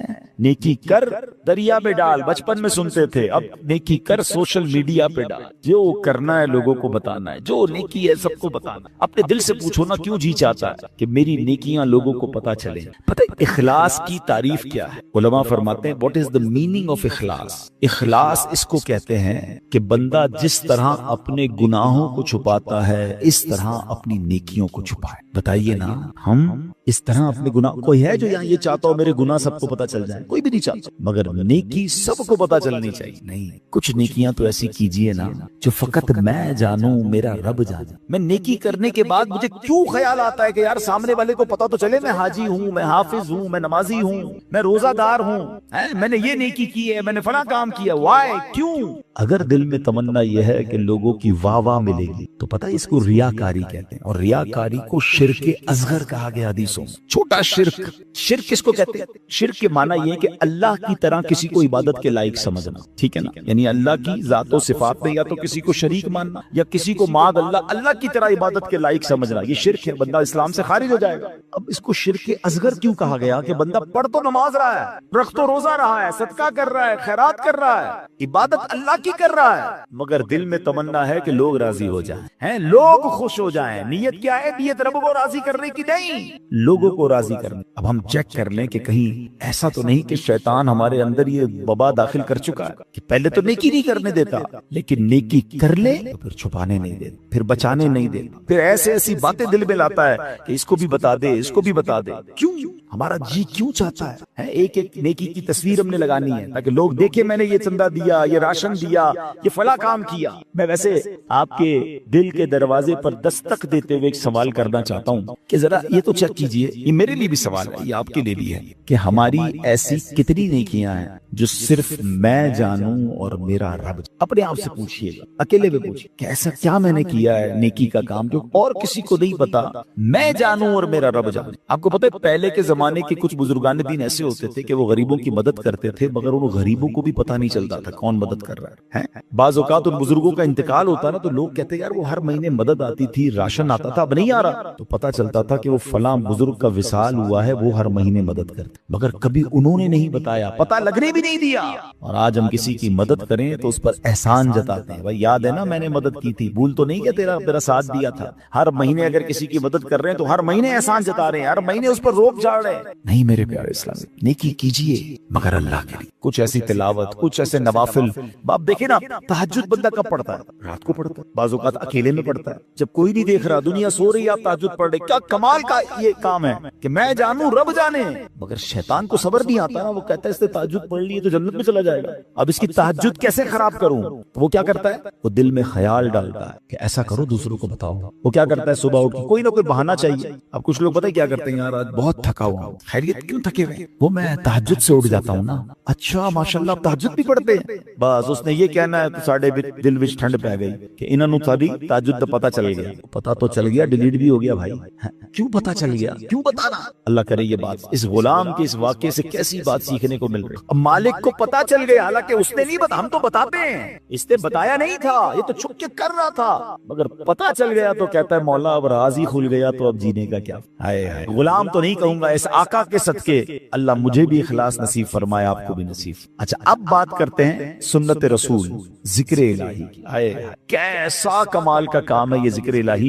اللہ کریم کس طرح قرآن مجید میں ہمیں ذکر کرنے کا حکم ارشاد فرماتا ہے، فرمایا یا ایھا الذین آمنوا اذکروا اللہ ذکرا کثیرا۔ آسان ترجمہ قرآن کنز الایمان، اے ایمان والو اللہ کو بہت یاد کرو۔ کتنا؟ نبی پاک علیہ السلام کی حدیث ہے اللہ کو اتنا یاد کرو، اتنا ذکر کرو کہ لوگ تمہیں دیوانہ کہنے لگے، بس اللہ کی یاد کرتے رہا کرو، ذکر الہی کرتے رہا کرو۔ ہے مگر ہمارا حال کیا ہے کہ زبان فضول باتیں تو کرتی ہے مگر اللہ کا ذکر نہیں کرتی۔ ہمارے بزرگ کیسے ذکر کرتے تھے؟ حضرت جنید بغدادی کا نام سنا ہو رضی اللہ تعالیٰ، بہت بڑے اللہ کے ولی۔ آپ کے بارے میں آتا ہے کہ آپ اتنا ذکر الہی کرتے تھے، ایک بار نائی کی دکان پر گئے مونچھیں ترشوا لے، تو نائی کہتا ہے حضرت تھوڑی دیر خاموش ہو جائیں ورنہ آپ کی ہونٹ پہ کٹ لگ جائے گا، میں مونچھیں کاٹ رہا ہوں آپ ذکر کر رہے ہیں۔ وہ کہتے ہیں ذکر کرتا رہوں گا، تم اپنا کام کرو، ہونٹ کٹتا ہے تو کٹ جائے، میں نے ذکر نہیں۔ اتنی دیر کے لیے بھی ذکر الہی نہیں چھوڑنا ہوتا تھا۔ ایک بزرگ تھے اور قبال کے بزرگ تھے، حضرت سری سکتی سے مروی ہے کہ میں حضرت جرجانی کے پاس گیا تو ستو دیکھے، وہ ستو پی رہے تھے، روٹی نہیں کھاتے تھے۔ میں نے کہا حضرت روٹی آپ کیوں نہیں کھاتے، ستو کیوں پیتے ہیں؟ وہ کہتے ہیں میں نے کیلکولیشن کی، روٹی کھانے میں اور ستو کھانے میں 90 تسبیحات کا فرق ہے۔ میں اگر ستو پیتا ہوں تو پیٹ پھر بھی بھر جاتا ہے، مگر میں روٹی کھاتا ہوں تو ٹائم زیادہ لگتا ہے۔ 90 تسبیحات میں زیادہ پڑھ لیتا ہوں، اس لیے 40 سال ہو گئے میں نے روٹی نہیں کھائی۔ یار کمال لوگ نیک تھے، پرہیزگار تھے، نیکیوں کا انبار تھا، مگر اور نیکیاں چاہیے۔ کیوں؟ ان کو پتا تھا نا اجر کیا ہے۔ آپ کو پتا ہے ذکر الہی کا اجر کیا ہے؟ ذرا مل کر کہیے سبحان اللہ، الحمدللہ، اللہ اکبر۔ کتنی دیر لگی؟ 10 سیکنڈ، مشکل سے 3 جملے کہے 10 سیکنڈ، ٹھیک ہے؟ 10 سیکنڈ میں آپ دنیا میں کیا کما سکتے؟ بغیر کھڑے ہوئے، بغیر پسینہ بہائے، بغیر کوشش کیے، بیٹھے بیٹھے 10 سیکنڈ میں 3 جملے کہے، کیا کمایا پتا ہے آپ؟ میرے نبی علیہ السلام کے سچے وعدے ہیں، جو ایک بار سبحان اللہ کہے جنت میں درخت لگا دیا جائے، ایک بار اللہ اکبر کہے جنت میں درخت، ایک بار لا الہ الا اللہ کہے جنت میں درخت۔ مجھے بتاؤ تو صحیح کتنی دیر لگتی؟ آپ نے بیٹھے بیٹھے 3 جنت میں درخت لگا لی۔ اچھا یہ تو چونکہ نبی پاک کی حدیث ہے، ہمیں عمل کرنا چاہیے، لیکن دنیاوی اسکیم ہو تو آج اگر اعلان کر دوں کہ بھائی یہ فیضان مدینہ میں آپ سب بیٹھ جائیں، آج فجر تک جو جتنی بار سبحان اللہ کہے گا اتنے 1000 روپے ملیں گے۔ بندہ کہے گا حضرت فجر تک کیوں آپ گئے، 2-3 دن بیٹھ جاتے ہیں، موبائل بند، تسبیح ہاتھ میں، ہر سبحان اللہ پر 1000 روپے، 100 سبحان اللہ پہ لاکھ روپے۔ اوئے ہوئے آج تو امیر کروڑ پتی ہو کے جاؤں گا۔ مجھے سچ بتاؤ سبحان اللہ کہنے پر 1000 روپے زیادہ قیمتی ہیں یا میرے آقا فرما رہے ہیں کہ اس کے لیے جنت میں درخت لگ جاتا؟ تو پھر کیوں نہ ہم جنت میں درخت لگانے کا سامان، ہم کیوں نہ اللہ کو راضی کرنے کا اور اپنے لیے آخرت کا سامان کریں؟ اور ذکر والے کتنے اللہ کو پسند ہیں۔ ایک بڑی کمال کی حدیث، حضرت سہل بن معاذ رضی اللہ تعالیٰ عنہ اپنے والد صاحب سے روایت کرتے ہیں کہ ایک مرتبہ محفل نور سجی ہوئی تھی، رسول اکرم صلی اللہ علیہ وسلم کے ساتھ صحابہ کرام بھی تھے۔ ایک صحابی نے حضور سے عرض کی کہ حضور یہ بتائیے کہ جہاد میں سب سے عظمت والا زیادہ کون ہے؟ جہاد کرنے والے تو بہت سارے ہیں نا، بہت سارے صحابہ لڑتے تھے اللہ کی راہ میں، تو حضور ان میں سب سے زیادہ عظمت والا کون ہے؟ تو پیارے آقا نے فرمایا اکثرہم للہ ذکرن، یعنی جو اللہ پاک کا کثرت سے ذکر کرتا ہے وہ زیادہ عظمت والا۔ اب بات سمجھ رہے، یعنی سب جہاد کرنے والے کمال کے ہیں، مگر ان میں جو ٹاپ پہ ہے جو سب سے زیادہ ذکر کرتا ہے۔ اب صحابی کہتے ہیں حضور روزہ داروں میں سب سے زیادہ عظمت والا کون؟ روزہ دار تو لاکھوں کروڑوں مسلمان روزہ رکھتے ہیں۔ آقا فرماتے ہیں ان میں سب سے زیادہ اللہ کا ذکر کرنے والا سب سے عظمت والا ہے۔ سہل بن معاذ فرماتے ہیں وہ صحابی اسی طرح سوال کرتے رہے کہ حضور نمازیوں میں سب سے زیادہ افضل کون ہے؟ یا رسول اللہ زکات دینے والوں میں سب سے زیادہ عظمت والا کون ہے؟ ایک ایک عبادت کا سوال کرتے رہے، آقا سب کے جواب میں یہ فرماتے رہے اکثرہم للہ ذکرن، یعنی جو اللہ پاک کا ذکر کثرت سے کرتا ہے وہ اس کیٹیگری میں ان لوگوں میں سب سے زیادہ افضل اور عظمت والا ہے۔ اب حضرت ابو بکر صدیق رضی اللہ تعالیٰ عنہ بھی حاضر تھے، حضرت عمر فاروق بھی موجود تھے۔ ابو بکر صدیق رضی اللہ تعالیٰ عنہ جو مسلمانوں کے پہلے خلیفہ ہیں، وہ حضرت عمر سے کہتے ہیں اے عمر یوں تو ذکر الہی کرنے والے ساری بلائیاں لے گئے۔ تو نبی پاک نے جب یہ سنا تو کہا ہاں اے ابو بکر بات ایسی ہی ہے، جو ذکر اللہ کی کثرت کرتا ہے وہ ساری بھلائیاں ہی سمیٹ لے، یعنی ٹاپ آف دا لیول اگر کچھ لوگ ہیں تو وہ کون ہیں؟ وہ ذکر الہی کرنے والے ہیں۔ اے میرے پیارے اسلامی بھائیوں، اب ہمیں یہ غور کرنا ہے کہ ہم کتنا ذکر کرتے ہیں، ہماری زبان پر کتنا ذکر ہوتا ہے۔ حضرت معاذ بن جبل رضی اللہ تعالیٰ عنہ کہتے ہیں میری نبی پاک علیہ الصلوۃ والسلام سے ان کی ظاہری حیات میں جو آخری ملاقات ہوئی نا، تو میں نے نبی پاک سے کہا حضور مجھے کوئی نصیحت فرما۔ پیارے آقا علیہ الصلوۃ والسلام سے کہتے ہیں حضور کون سا عمل اللہ کی بارگاہ میں سب سے بہتر اور سب سے زیادہ قرب حاصل کرنے والا؟ تو پیارے آقا علیہ السلام نے فرمایا اے معاذ تمہیں موت اس حال میں آئے کہ تمہاری زبان ذکر اللہ سے تر ہو، سب سے افضل عمل۔ ٹھیک ہے نا؟ اب مفتی احمد خان نعیمی کے تحت فرماتے ہیں کہ اس کا مطلب یہ ہے کہ بندہ پورا دن کچھ نہ کچھ اللہ کا ذکر مختلف انداز سے کرتا رہے۔ موت کے آنے کا تو پتہ نہیں نا، ملک الموت تو کبھی بھی آ سکتے ہیں، تو وہ جب بھی میری روح قبض کرنے آئے میں اللہ کی یاد میں ہوں، اللہ کے ذکر میں ہوں، عبادت میں ہوں۔ اللہ اکبر۔ اب ذرا غور کریں جن کا پورا دن گزرتا ہے اور زبان پر ذکر الہی نہیں۔ نبی پاک علیہ السلام نے فرمایا کہ جس کا آخری کلام لا الہ الا اللہ ہوگا دخل الجنہ، وہ جنت میں داخل ہو جائے۔ اچھا چاہتے سب ہیں، اب اگر میں سوال کروں گا جواب مجھے نہ دیں، اپنے آپ کو دے دیں۔ آج پورے دن میں کتنی بار کلمہ پڑھا ہے؟ اچھا پورے ہفتے میں کتنی بار کلمہ پاک پڑھا ہے؟ مہینہ پورا گزر گیا کتنی بار کلمہ پاک پڑھا ہے؟ اب حال دیکھ لیں، مرتے وقت سب کو کلمہ چاہیے، زندگی میں پڑھنے کے لیے تیار کوئی نہیں ہے۔ ایسا نہ کریں، یہ افضل الذکر ہے، سب سے افضل ذکر حدیث میں فرمایا افضل الذکر لا الہ الا اللہ۔ اور یہی بات نبی پاک نے فرمائی نا کہ تمہاری آخری جو الفاظ ہوں زبان پر اے معاذ وہ اللہ کا ذکر ہو، یہ اللہ کی بارگاہ میں سب سے زیادہ قرب دلانے والا عمل ہے۔ اب علماء نے اسے بڑی آسانی کر دی۔ ہاں اب ذرا غور سے سنیے، اب ذکر اللہ کی مختلف صورتیں ہیں، ایسا نہیں بالکل یقیناً اللہ کا ذکر اللہ اللہ اللہ سبحان اللہ لا الہ الا اللہ اللہ اکبر سبحان اللہ وبحمدہ سبحان اللہ العظیم یا رحمانو یا رحیمو یا سلامو، یہ سارے اللہ کے ذکر ہے، مختلف اللہ کے نام لیتے رہیں۔ اللہ کی یاد میں جتنا ذکر کریں گے یہ ذکر باللسان ہے، یہ زبان سے ذکر، مگر ذکر کی اور بھی صورتیں ہیں۔ آئے ہائے، علماء فرماتے ہیں کہ اللہ کی نعمتوں کے بارے میں غور و فکر کرنا بھی ذکر اللہ ہے۔ بندہ سوچتا رہے کہ اس رب نے کائنات کیسے بنائی ہے، کیسی قدرت والا میرا رب ہے، قدرت کے نظارے دیکھ رہا ہے، مگر نیت یہ ہے کہ اللہ کی کبریائی اور اللہ کی شان و عظمت دل میں بڑھ رہی ہے کہ میرا مالک ایسے عظیم پہاڑ بنانے والا، وہ رب کریم اتنی خوبصورت دنیا بنانے والا ہے، تو وہ خالق و مالک کیسی عظمت والا ہوگا۔ اس نظر سے اگر دنیا کے نظارے دیکھ رہے ہیں تو اللہ اکبر، علماء کہتے ہیں یہ آنکھ کا ذکر ہے۔ اچھا پھر آگے فرمایا دل میں ہے، بندہ تنہا بیٹھا ہے اور اللہ کو یاد کر رہا ہے، اللہ کی کبریائی اور اس کی عظمت و شان کو یاد کر رہا ہے، اللہ کو دل ہی دل میں پکار رہا ہے، فرمایا یہ دل کا ذکر ہے۔ اچھا پھر اللہ کا ذکر سننا، یہ کانوں کا ذکر ہے۔ اور سبحان اللہ، اب مزے کی بات سنیں، نعت پاک مصطفیٰ سننا یہ بھی اللہ کا ذکر ہے۔ اللہ پاک کے بندوں کی باتیں سننا یا پڑھنا یہ بھی اللہ کا ذکر ہے، ان کا ذکر خیر سننا، سیرت کی باتیں سننا، بلکہ علماء تو فرماتے ہیں عبرت کے لیے اللہ پاک کے دشمنوں کے احوال پڑھنا بھی ذکر الہی میں شامل۔ اب یہ بڑی عجیب بات ہے، ہو سکتا ہے کسی کے ذہن میں سوال آئے کہ ٹھیک ہے اللہ کو یاد کرنا، اللہ کا ذکر کرنا یہ تو ذکر الہی ہے، اللہ کے محبوب بندوں کا ذکر اللہ کا کا ذکر کیسے ہو گیا ہے؟ اللہ کے نبی علیہ السلام کا ذکر، اللہ کا ذکر، بلکہ دشمنوں کے احوال پڑھنا یہ اللہ کا ذکر کیسے ہوا؟ مفتی احمد یار خان نعیمی رحمت اللہ تعالی علیہ نے بڑی پیاری بات بتائی، فرماتے ہیں ایک ذکر ہوتا ہے بالواسطہ اور ایک ہوتا ہے بلا واسطہ۔ بلا واسطہ کیا ہے کہ اللہ ہی کا نام لے رہے ہیں، اللہ ہی کا ذکر کر رہے ہیں، اللہ ہی کو یاد کر رہے ہیں، یہ تو براہ راست اللہ کا ذکر ہو گیا نا، بلا واسطہ، نو واسطہ، کوئی بیچ میں واسطہ نہیں۔ مگر بالواسطہ ذکر الہی کیا ہے کہ اس کے محبوبوں کی محبت کا چرچا کرنا، اس کے دشمنوں کی برائی کا ذکر کرنا،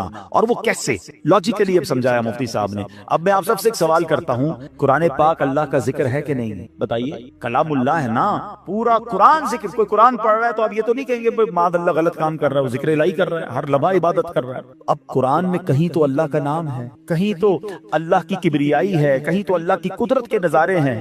ان اللہ علی کل شیء قدیر کا ذکر ہے، فبأی آلاء ربکما تکذبان کے ذریعے رب کی شان بیان ہو رہی ہے، اور ہمیں کہا جا رہا ہے کہ کون کون سی نعمتوں کو جھٹلاؤ گے۔ جب جب پڑھتے ہیں اللہ سے محبت بڑھتی ہے۔ مگر اسی قرآن میں نبی پاک کا بھی تو ذکر ہے نا، رحمت للعالمین بھی کہا ہے، نبی پاک کو خاتم النبیین بھی فرمایا گیا، کہیں یاسین، کہیں طٰہٰ، کہیں مزمل، کہیں مدثر، کہیں والضحیٰ، کہیں واللیل اذا سجا۔ ارے کوئی قرآن پڑھ رہا ہے اور محبوب کے پاک کا ذکر بھی کر رہا ہے، مگر دراصل وہ ذکر الہی کر رہا ہے۔ نبیوں کا بھی ذکر، حضرت موسیٰ کا ذکر ہے، حضرت یوسف کے واقعات ہیں۔ اب پورا واقعہ حضرت یوسف کوئی پڑھ رہا ہے تو کیا یہ کوئی کہے گا کہ نہیں نہیں یہ ذکر نہیں کر رہا؟ ارے جب قرآن پڑھ رہا ہے اس کا مطلب یہ ہوا کہ اللہ کے نبی کا ذکر بھی دراصل یہ رب کا ذکر ہے۔ اور اللہ اکبر، قرآن میں تو کئی قوموں کی بربادی کے احوال ہیں، قارون کیسے دھسایا گیا، بنی اسرائیل کیسے عذاب میں گرفتار ہوئے، فرعون کا حال کیا ہوا، یہ سارے واقعات قرآن میں موجود ہیں۔ تو اب اس کا مطلب یہ ہوا کہ اللہ کے دشمنوں کے احوال پڑھنا بھی یہ بھی ذکر الہی میں شامل ہے۔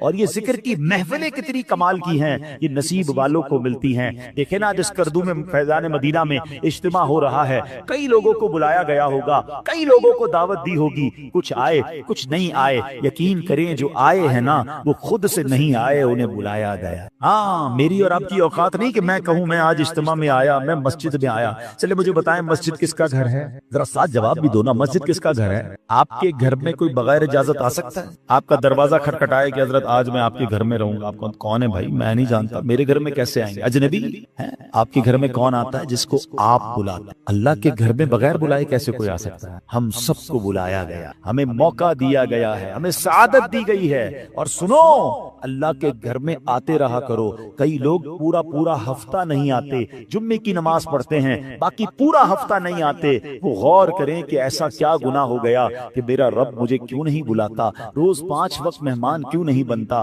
مبارک ہو اسے جو مسجد میں جس کا دل لگتا ہے اور بار بار آتا ہے۔ ایک اور مزے کی بات بتاؤں، آپ کے قسم قسم کے رشتہ دار اور دوست ہیں۔ جو دور کا دوست ہوتا ہے نا وہ سال میں کبھی کبھی ایک بار آ جاتا ہے۔ جو بہت قریب کے رشتہ دار ہوں، جو بالکل تھوڑا سا فاصلہ ہو، لیکن وہ کبھی کبھی مہینے میں ایک بار آتے ہیں۔ جو اس سے قریب ہو وہ ہفتے میں ایک بار آتے ہیں، اور گھر والا تو روز گھر میں آتا ہے نا۔ اب اللہ کے گھر میں جو روز آ رہا ہے، سبحان اللہ، اس پر کتنی رحمتیں ہو رہی ہیں۔ اور جو کبھی عید کی نماز میں آتا ہے، کبھی 2-4 مہینے بعد اسے اللہ کا گھر یاد آتا ہے۔ سوچو کتنا ڈسٹینس ہو گیا ہے، کتنی دوری ہو گئی ہے۔ یہ رحمان کا گھر ہے، اس میں آتے رہا کریں، بیٹھا کریں، وقت بتایا کریں۔ اور سبحان اللہ، آپ کے گھر میں کوئی مہمان آئے، آپ کیا چاہتے ہیں؟ خوش ہو کر جائیں، کھانا اچھا بناتے ہیں، اس کے آرام کا خیال رکھتے ہیں۔ جب مہمان آئے اسے خوش کر کے بھیجتے ہیں۔ بتاؤ نا، کریم کے در پر کوئی مہمان آئے گا وہ اسے راضی نہیں کرے گا؟ اللہ کے مہمان بنو، پھر دیکھو رب کیسی عطائیں فرماتا ہے۔ پرابلم یہ مسجد میں ایک تو آتے ہیں دل نہیں لگتا، آتے ہیں تو بھاگنے کا جی چاہتا ہے۔ بیٹھا کریں۔ اور اب میں آپ کو بتاتا ہوں کہ جو ذکر اللہ کی محفل ہے نا، ابھی ذکر کی محفل ہو رہی ہے نا، اللہ کے پیاروں کا ذکر ہو رہا ہے، اللہ کے ذکر کی باتیں، قرآن کی باتیں، یہ بڑی کمال کی محفل ہے۔ ایک بڑی پیاری حدیث سناتا ہوں، حدیث پاک کا خلاصہ ہے۔ میرے آقا علیہ الصلوۃ والسلام فرماتے ہیں کہ اللہ تعالیٰ کے کچھ فرشتے ہیں کہ جو زمین کی سیر کرتے ہیں، ان کی ڈیوٹیز ہیں۔ کچھ فرشتوں کی ڈیوٹی یہ ہے کہ جہاں ذکر الہی ہوتا ہے نا، اس محفل کو اپنے پروں سے ڈھانپ لیتے ہیں۔ اب کیا ہوا، وہ فرشتے جب اجتماع سے فارغ ہوتے ہیں اللہ کی بارگاہ میں، اللہ کو سب معلوم ہے کہاں سے آ رہے ہیں۔ اللہ فرماتا ہے فرشتوں کہاں سے آ رہے ہو؟ کہتے ہیں یا اللہ ایک جگہ بندے جمع ہے تیرا ذکر کر۔ اللہ فرماتا ہے فرشتوں یہ بتاؤ انہوں نے مجھے دیکھا ہے جو میرا ذکر کرتے ہیں؟ کہ کہ یا اللہ تجھے نہیں دیکھا. ارشاد ہوتا ہے فرشتوں بتاؤ کیا مانگ رہے ہیں؟ کہتے ہیں یا اللہ جنت مانگ رہے ہیں. ارشاد ہوتا ہے جنت دیکھی ہے؟ کہ یا اللہ دیکھی نہیں. اچھا دیکھ لیتے تو کیا کرتے؟ اے رب جنت دیکھ لیتے. شوق سے مانگتے. ارشاد ہوتا ہے یہ بتاؤ کس چیز سے پناہ مانگ رہے تھے؟ عرض کرتے ہیں مولا جہنم سے پناہ مانگ. ارشاد ہوگا جہنم دیکھی ہے؟ کہتے نہیں یا اللہ جہنم دیکھی نہیں انہوں نے. اچھا بتاؤ دیکھ لیتے تو کیا کرتے؟ ارشاد ہوتا عرض کرتے مولا اگر وہ جہنم دیکھ لیتے تڑپتے جہنم سے پناہ مانگتے. ارشاد باری ہوتا ہے اے فرشتوں گواہ ہو جاؤ جن بندوں نے مجھے دیکھا نہیں پھر بھی مجھے یاد کر رہے, جنت دیکھی نہیں جنت مانگ رہے ہیں, جہنم دیکھی نہیں جہنم سے پناہ مانگ رہے ہیں, اے فرشتوں گواہ ہو جاؤ میں نے ان سب کی مغفرت فرما دی. اب مزے کی بات فرشتے کہتے ہیں یا اللہ ان میں ایک بندہ ایسا بھی بیٹھا تھا جو تیرا ذکر کرنے نہیں آیا. ہو سکتا ہے ہمارے پاس بھی ایسا کوئی بھائی آیا ہو جس کا آنے کا ارادہ نہ ہو, دوست پکڑ کے لے آئے چلو یار تھوڑی دیر کے لیے پھر بعد میں کہیں اور چلے جائیں گے, نیت ذکر کی نہیں ویسے ہی آ گیا. فرشتے کہتے ہیں مولا ایک بندہ ایسا ہے جو تیرا ذکر کرنے نہیں آیا تھا. اللہ فرماتا ہے اے میرے فرشتوں یہ وہ مجلس ہے, یہ وہ محفل ہے جس کے ہم نشین محروم نہیں ہوتے, میں نے اس کی بھی مغفرت فرما دی ہے. اللہ کرے کہ اجتماع ہم سب کی مغفرت کا ذریعہ بنے. فرشتے جا کر بتائیں اللہ کو کہ مولا تیرے بندے بیٹھے ایک جگہ پر گناہگار ہیں. آج میں پوری آیت بیان کرنے نہیں جا رہا, آج ایک آیت کا صرف یوں سمجھیے کہ مختصر سا جز, چھوٹا سا حصہ مگر امیزنگ کمال کا پیغام ہے, کمال کا یوں سمجھیے ہمیں ایک آرڈر دیا گیا ہے. اگر اس پر عمل کر لیں تو زندگی خوبصورت, زندگی آسان, گھروں میں امن, دوستوں میں پیار, محلوں میں امن ہو جائے گا. ایسا کیا ہے 2-3 الفاظ کے اندر اتنی کمال کی بات فرما دی گئی. چنانچہ پارہ نمبر 1 ہے, سورہ بقرہ ہے, آیت نمبر ہے 83. اللہ ارشاد فرماتا ہے وَقُولُوا لِلنَّاسِ حُسْنًا, اور لوگوں سے اچھی بات کہو. بس قرآن نے کیا کہا, لوگوں سے جب بھی کریں اچھی بات کریں. سبحان اللہ, یہ حکم اگر ہم اپنا لینا تو یہ سمجھے ہمارے معاشرے میں امن و سکون ہو جائے گا. وَقُولُوا لِلنَّاسِ حُسْنًا, لوگوں سے اچھی بات کہو. یہ جادو جیسا اثر رکھنے والا حکم ہے. ہاں کہ لوگوں سے اچھی بات کہو. آپ یقین کریں آپ زندگی کے ہر میدان میں کامیاب ہو سکتے ہیں اگر یہ حکم پر ہم عمل کرنے والے بن جائیں. کس طرح بڑے بڑے معاملات سارٹ آؤٹ ہو گئے, بڑی بڑی جنگیں ٹل گئیں, بڑی بڑی مصیبتیں ٹل گئیں. ایک واقعہ بتاتا ہوں آپ. تاریخ گواہ ہے کہ جو کام تیروں اور تلواروں سے کرنا ممکن نہیں تھا, میٹھے بول اور اچھی بات نے وہ کام کر دکھایا. تاتاری قوم یہ ایک ایسی قوم تھی, بڑی ظالم قوم. اس نے دنیا پر بہت ظلم و ستم بہائے, اس نے خون کی ندیاں بہائیں, درجنوں بار ان کے ساتھ جنگیں لڑی گئیں, مگر اس قوم کو ہرا نہیں پاتے تھے لوگ. وہ قتل و غارت گری کرتے چلے جاتے اور ملک کے ملک تباہ و برباد کرتے چلے جاتے. اب کیا ہوا کہ خراسان کے ایک بزرگ تھے, انہیں خواب میں حکم ملا کہ جاؤ اور جا کر تاتاری قوم کو اسلام کی دعوت دینی. وہ قوم جو ایسی جنگجو ہے, لڑنے کے لیے تیار ہے. وہ بتایا جاتا تھا کہ ہلاکو خان اور یہ لوگ جو لوگ تھے یہ کھوپڑیوں کے مینار بنایا کرتے تھے. تو جب ہلاکو خان کا بیٹا تھا تگودار خان, اس کی حکومت تھی. وہ بزرگ رحمت اللہ تعالی سامان باندھا انہوں نے اور اس کے پاس پہنچ گئے. اب اللہ والے تھے, چہرے پہ داڑھی بھی تھی, سنتوں بھرا لباس بھی تھا, ایک مذہبی حلیہ بھی تھا. جب آپ اس کے سامنے گئے اسلام کی دعوت دینے تو تگودار خان کو ایک جو ہے وہ شرارت سوجی. وہ کہتا ہے مولانا صاحب آپ مجھے اسلام کی دعوت دینے آئیں, پہلے یہ تو بتائیں تمہاری داڑھی کے بال اچھے ہیں یا میرے کتے کی دم اچھی ہے. اب کیسا غصہ دلانے والا جملہ تھا, کتنا دل توڑنے والا جملہ تھا, کتنا بدتمیزی والا جملہ تھا. مگر اللہ والے تھے نا, اسلام کی بات کرنے گئے تھے, قرآن کے احکام پتہ تھے کہ بات اچھی کرنی ہے. کیا کمال کا جواب دیا, کہا دیکھو میں اپنے اللہ کا ماننے والا ہوں, اللہ کا بندہ ہوں, اگر تو میں اس کا فرما بردار ہوں تو میں اچھا ہوں, ورنہ پھر تمہارے کتے کی دم اچھی ہے. اگر اللہ ہی مجھ سے ناراض ہے, میں اس کی فرما برداری کر نہیں رہا, تو پھر تو مجھ سے کتا ہی اچھا ہے, کیونکہ کم از کم تمہارا وفادار تو ہے نا. میں اپنے رب کا ہی اگر وفادار نہیں تو پھر تو مجھ سے اچھا کتا ہو گیا.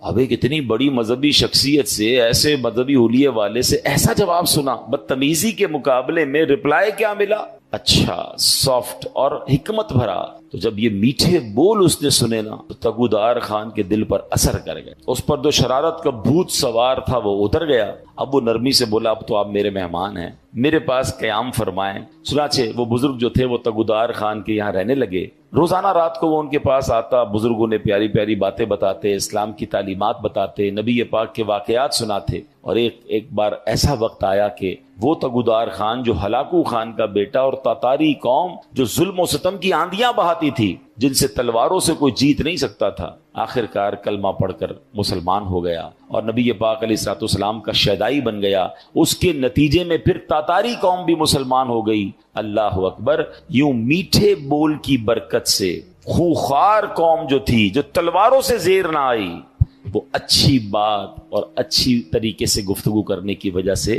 وہ زیر ہو گئی اور وہ مسلمان ہو گئے۔ اے میرے پیارے اسلامی بھائیوں، جو اصل بات سمجھانے کا مقصد ہے کہ بہت ساری چیزیں لڑائی جھگڑے سے نہیں، اچھی بات کر کے حاصل کی جا سکتی ہیں۔ تیکھے بول، چبھتے ہوئے جملے، لڑنے والی باتیں دشمنیاں تو پیدا کر سکتی ہیں، دوست نہیں بنا سکتی ہیں۔ ہمارا پرابلم یہ ہے کہ ہم قرآن کے اس حکم پر عمل کرنے میں کامیاب نہیں ہو رہے۔ بڑا پیارا شعر ہے نا، ہے فلاح و کام رانی نرمی و آسانی میں، ہر بنا کام بگڑ جاتا ہے نادانی میں۔ آپ نے دیکھا ہوگا ایک جملہ بندہ کہہ دیتا ہے رشتہ ختم ہو جاتا ہے، ایک جملہ ایسا کہہ دیتا ہے دوستی ختم ہو جاتی ہے، ایک جملہ ایسا کہہ دیتا ہے پارٹنرشپ ختم ہو جاتی ہے۔ اچھا بعد میں بندہ برسوں سوچتا رہتا ہے کاش یار وہ جملہ نہ کہتا، مجھے کیا ہو گیا تھا، میں نے کیوں ایسی بات کر دی تھی۔ میں نے پہلے بھی بیان میں ایک بات بتائی ہے، ہماری جسم میں جتنے بھی باڈی پارٹس ہیں نا، اس کا کوئی گارڈ نہیں ہے، کوئی روک نہیں ہے، مگر زبان وہ واحد پارٹ آف دا باڈی ہے جس کے 32 گارڈ ہیں۔ 32 دانتوں کے پیچھے زبان کو رکھا گیا ہے کہ بندہ پہلے سوچ لے پھر بات کرے، مگر جب یہ زبان چلتی ہے تو 32 پہرے داروں کا خیال بھی نہیں رکھتی اور کسی کا دل توڑ دیتی ہے، کسی کا گھر توڑ دے۔ قرآن نے کیا حکم دیا؟ ہم آج بات قرآن کی کر رہے ہیں۔ اللہ فرماتا وَقُولُوا لِلنَّاسِ حُسْنًا، اور لوگوں سے اچھی بات کہو۔ کاش ہمیں اچھا بولنا نصیب ہو جائے، میٹھا بولنا نصیب ہو۔ کڑوا بولنا بہت سارے لوگوں کو آتا ہے، ایسے ایسے جملے ڈھونڈ کر لاتے ہیں اور سامنے والے کو کہتے ہیں کہ اس کا دل چھلنی ہو جاتا ہے، اس کو اس قدر غصہ آ جاتا ہے کہ بات پھر لڑائی تک پہنچ جاتی ہے۔ نہیں میرے پیارے اسلامی بھائیوں، اس طرح کی باتیں کرنے کا کیا فائدہ؟ اب اتنی کڑواہٹ ہے لوگوں کی زبان میں۔ اب موٹر سائیکل پر جا رہے ہیں، سائیکل پر جا رہے ہیں، گاڑی میں جا رہے ہیں یا رستے میں جا رہے ہیں، کسی کی ٹھوکر لگ گئی، وہ انسان ہے نا، غلطی ہو جاتی، اندھا ہے کیا؟ دیکھ کر نہیں، اسٹارٹ ہی تیکھے جملوں سے ہو رہا ہے، آنکھیں نوچ لوں گا تمہاری، جانتا نہیں میں کون ہوں۔ یعنی everybody is ready to fight. معافی، درگزر، عفو کہاں گیا؟ ہم کیوں کسی کو یہ احساس نہیں دلاتے کہ ہو جاتی ہے انسان سے غلطی؟ کیا آپ سے غلطیاں نہیں ہوتی؟ مجھ سے مسٹیک نہیں ہو سکتی؟ کیا ہر مسٹیک، ہر غلطی کی سزائے موت ہی دینی؟ وہ لوگ جو اس طرح سختیاں کرتے ہیں، اس طرح ان کے جملے کڑوے ہیں، وہ تنہا رہ جاتے ہیں۔ مجھے ایک بات بتائیں، آپ کی لائف میں بھی ایسے بہت سارے لوگ ہوں گے جن سے بات کرنے کو آپ کو جی نہیں چاہتا ہوگا، ہیں؟ کیوں نہیں چاہتا؟ کیونکہ ان کی بات میں کڑواہٹ ہے، ان کی بات ہمیشہ سختی سے شروع ہوتی ہے، ان کی بات میں چبن ہے۔ ایسے لوگ تو مسجد میں آنے والوں کو ناراض کر دیتے ہیں۔ ہم مسجد میں بچے آتے ہیں، ٹھیک ہے، بچے تو بچے ہی ہوتے ہیں نا، ان کو کیا پتا شرارت کرنی ہے نہیں کرنی۔ ان کے والد کا کام ہے، بڑے بھائی کا کام ہے کہ مسجد میں ایسے بچوں کو لائیں جو شرارت نہ کریں، شور نہ کریں۔ لیکن اگر کوئی بچہ کر بھی بیٹھا تو کیا اس کا انداز یہ ہوگا کہ اس بچے کو تھپڑ مار دیا جائے، اس بچے کو اتنا ڈانٹا جائے، اتنا ڈرا دیا جائے کہ آئندہ وہ مسجد میں آنے سے ڈر جائے؟ آپ نے آنے والی نسل کو مسجد میں آنے سے ڈرا دیا کہ نہیں بھائی مسجد میں تو بڑے خطرناک انکل ہوتے ہیں۔ نہیں، پیار سے، محبت سے ہمیں تو اپنی نسلوں کو آگے مسجدوں میں نمازی بنانا ہے۔ آج دیکھیں آہستہ آہستہ نوجوان دور ہوتا جا رہا ہے مسجد سے، اور ہم اگر آنے والے نوجوانوں کو، آنے والے بچوں کو دیکھیں جو کبھی کبھی آتا ہے اس کو مسجد کے آداب نہیں پتا ہوتے۔ آپ نے واقعہ سنا ہوگا، اسلام کے ابتدائی دور تھا، ایک شخص ابھی نیا نیا مسلمان ہوا تھا، مسجد نبوی میں آیا، اس کو پیشاب کی حاجت ہوئی، اس نے مسجد میں پیشاب کرنا شروع کر دیا۔ صحابہ اکرام کو بڑا غصہ آیا، مسجد میں؟ نبی پاک نے روک دی۔ اچھا، نبی پاک نے اس بندے کو پیشاب کرنے سے بھی روکنے سے منع کر دیا، پہلے فارغ ہونے، پھر اس کو اپنے پاس بلایا۔ فرمایا مسجد میں، حدیث کا خلاصہ ہے، مسجد میں یہ نہیں کیا کر، مسجد عبادت کی جگہ ہے، ناپاکی نہیں کرتے، مسجد کا خیال کرتے ہیں، اور پانی منگوا کر اس جگہ پر ڈال دیا۔ اب آپ غور کریں، ہمارے یہاں اگر کوئی دیکھیں، ایک تو اللہ نہ کرے جانتے بوجھتے کوئی مسجد کی پامالی کر رہا ہے، جانتے بوجھتے مسجد کی گستاخی کر رہا ہے، وہ الگ چیز ہے۔ نیا مسلمان ہوا ہے، اس کو پتہ ہی کچھ نہیں ہے، اللہ اکبر۔ بلکہ علماء کہتے ہیں جو نبی پاک نے اس کو پیشاب کے دوران نہیں روکا، اس کی بھی حکمت یہ بیان ہوئی کہ اگر کسی بندے کو حاجت ہے اس کو آپ بیچ میں روکیں گے اس کو تکلیف ہو جائے گی. کیا مذہب ہے ہمارا, کتنی ریلیکسیشنز ہے, اور یہاں تو مارنے کے لیے تیار ایوری بڈی. بھائی کسی کا سر پھاڑ دوں, کسی کا پیر توڑ دوں. میرے پیارے لوگوں سے نرمی سے بات, اچھی بات کریں. یہ میرے اسلام کی تعلیم ہے, یہ میرے نبی پاک کا طریقہ ہے. حدیث پاک میں سنیے, فرماتے لوگوں میں بدترین وہ شخص ہے جو گھر والوں پر تنگی کرتا. اچھا پوچھا گیا حضور گھر والوں پر تنگی کرنے والا کون ہے؟ ذرا غور سے سنیے گا. نبی پاک فرماتا جب وہ گھر آتا ہے نا تو بیوی ڈر جاتی ہے, بچہ بھاگ جاتا ہے. جو ہی وہ گھر سے باہر نکلتا ہے سارے گھر والے خوش ہو جاتے ہیں, کوئی مصیبت ٹل گئی ہے. یعنی جو گھر والوں کے لیے ڈراؤنا ہے نا, فرمایا بدترین ہے وہ شخص. ایسے لوگ ہوتے ہیں جب گھر میں جاتے ہیں تو گھر والے ٹینشن میں آ جاتے ہیں, کیونکہ ان کا روب ہی ایسا ہے, ان کا اسٹائل ہی ایسا ہے کہ سارے گھر والوں کو ٹینشن میں ڈالا ہوا ہے. وقت پر کھانا نہیں ملا تو گھر والوں کی خیر نہیں, استری نہیں ہوئی تو خیر نہیں, جوتے پالش نہیں تو ان کی خیر نہیں, کپڑے کی کوئی سلوٹ ٹیڑھی ہے تو ادھر اعتراض. مطلب گھر میں جاتے ہی انسپیکٹر بن جاتے ہیں. ایسے لوگوں سے گھر والے بھی پوچھتے رہتے ہیں کہیں جانا نہیں آج آپ کو, آج دوستوں میں نہیں جا رہے آپ بندہ کہے نا میں 3-4 دن کے لیے کہیں جا رہا ہوں تو بڑے خوش ہوتے ہیں, اچھا بھائی چلے جائے کہیں. غور کریں, اگر میرے گھر میں جانے سے میرے گھر والوں پر ٹینشن ہے تو میں برا آدمی ہوں, میں اچھا نہیں ہوں. یہ روب نہیں ہے, یہ تکلیف ہے. اب یقین جانے سب سے زیادہ میرے اخلاق کے حقدار ہی میرے گھر والے ہیں. اور یہ حدیث پاک ہے, تم میں بہترین وہ ہے خیرکم لأہلی, the best amongst you وہ ہے کہ جو اپنے گھر والوں کے ساتھ بہترین. اس کو کبھی چیک کرنا ہو نا کہ میرا گھر والوں کے ساتھ کیسا تعلق ہے, تو آپ یہ دیکھیں آپ کا اپنے گاہکوں کے ساتھ کیسا تعلق ہے. اگر آپ دکاندار ہیں اور آپ کا کوئی بڑا اچھا گاہک ہے, کسٹمر ہے, آپ کیسے بات کرتے ہیں؟ آئیے بیٹھے ماشاءاللہ, پانی پلاؤں آپ کو, چائے پلاؤں, اچھا کھانا منگاؤں آپ کے لیے.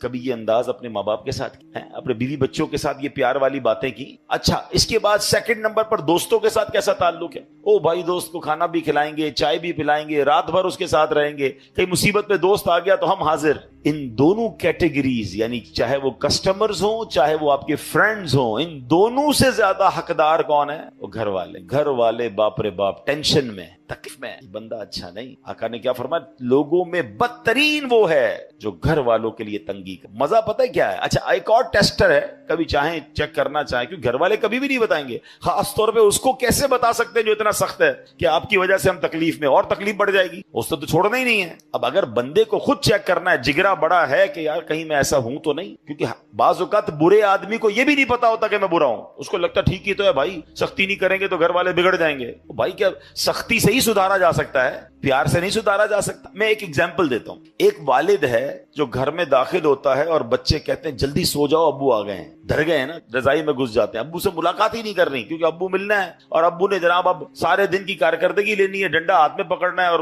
برا بھلا ہی کہنا, تو اس سے بہتر چھپ جاؤ. اور ایک والد وہ ہے جب گھر میں جاتا ہے تو بچے دوڑتے ہوئے آتے ہیں جلدی آ جاؤ ابو آ گئے ہیں. بتائیں ان دونوں میں سے کون سا والد ہے جو اپنے بچوں کی اچھی تربیت کر سکے گا؟ دوسرے والا نا. بچے پیار سے قریب آئیں گے تو آپ ان کو تربیت اچھی کریں گے, نماز کا کہیں گے, جھوٹ بولنے سے بچنے کا کہیں گے. جب وہ ملنا ہی نہیں چاہتے آپ سے تو کیسے تربیت کرو گے؟ تو لوگ سمجھتے سختی سے تربیت ہوتی, نہیں جناب, آپ کو نرم رکھنا ہے. یقیناً کہیں نہ کہیں سختی, بھائی ڈاکٹر بھی پیار والی باتیں کر کے کبھی کبھی ایک انجیکشن لگا دیتا ہے, لیکن آپ اگر ہر وقت انجیکشن لے کے گھوم رہے ہیں پھر تو بچے دور ہو جائیں گے, فیملی دور ہو جائے گی. اچھا اگر اب آپ نے ٹیسٹ کرنا ہے کہ میں وہ بدترین آدمی ہوں کہ نہیں جس کے بارے میں نبی پاک نے فرمایا کہ جب وہ گھر میں جاتا ہے تو بیوی ڈر جاتی ہے, بچے جو ہے وہ بھاگ جاتے ہیں, تو اب یہ چیک کرنا ہونا تو آپ بغیر ان کو بتائے جب گھر میں داخل ہوتے ہیں تو آپ چیک کریں. ہمارے گھر میں جانے سے اگر لوگ پہلے مسکرا رہے تھے, ہنس رہے تھے, باتیں کر رہے تھے, جاتی سب خاموش ہو گئے, مسکراہٹ ہی غائب ہو گئی چہرے سے, تو سمجھ جائیں کہ میں گھر والوں کے لیے ریلیکسیشن کا باعث نہیں. مزہ یہ ہے کہ بندہ گھر میں جائے تو ماں کہے میرا بیٹا آ, بھائی کہے میرا بھائی آ گیا, بچے کہے میرے ابو آ گئے, بیوی کہے میرے سرتاج آ گئے.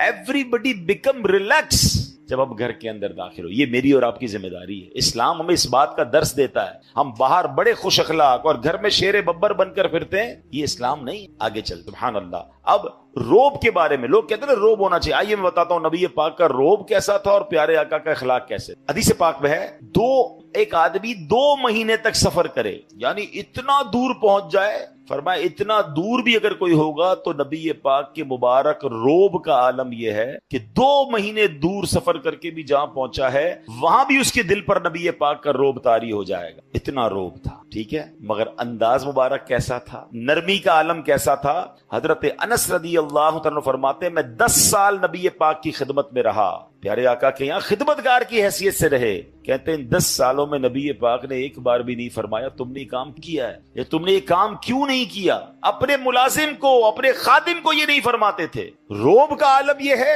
اور نرمی کا عالم یہ ہے۔ فرمایا چہرہ مبارک پر ہر وقت مسکراہٹ سجی رہتی، پاس جتنے لوگ بیٹھتے تھے نا سب کو یہ لگتا تھا کہ سرکار دو عالم علیہ الصلوۃ والسلام سب سے زیادہ مجھی سے پیار کرتے، کیونکہ سب سے پیار سے بات کرتے، سب سے محبت سے ذکر ہوتا تھا۔ اور پھر فرمایا ننھے بچوں سے لے کر بوڑھوں تک، خادموں سے لے کر مجنونوں تک، ہر کوئی اپنے دل کی بات بے دھڑک نبی پاک سے کر سکتا۔ ہم سے کوئی کر سکتا ہے؟ کچھ لوگوں نے اپنے گھر میں ایسا روب جمایا ہے کہ بیوی 3 دن تک انتظار کرتی ہے، صاحب کا منہ ٹھیک ہو تو کچھ بات کروں۔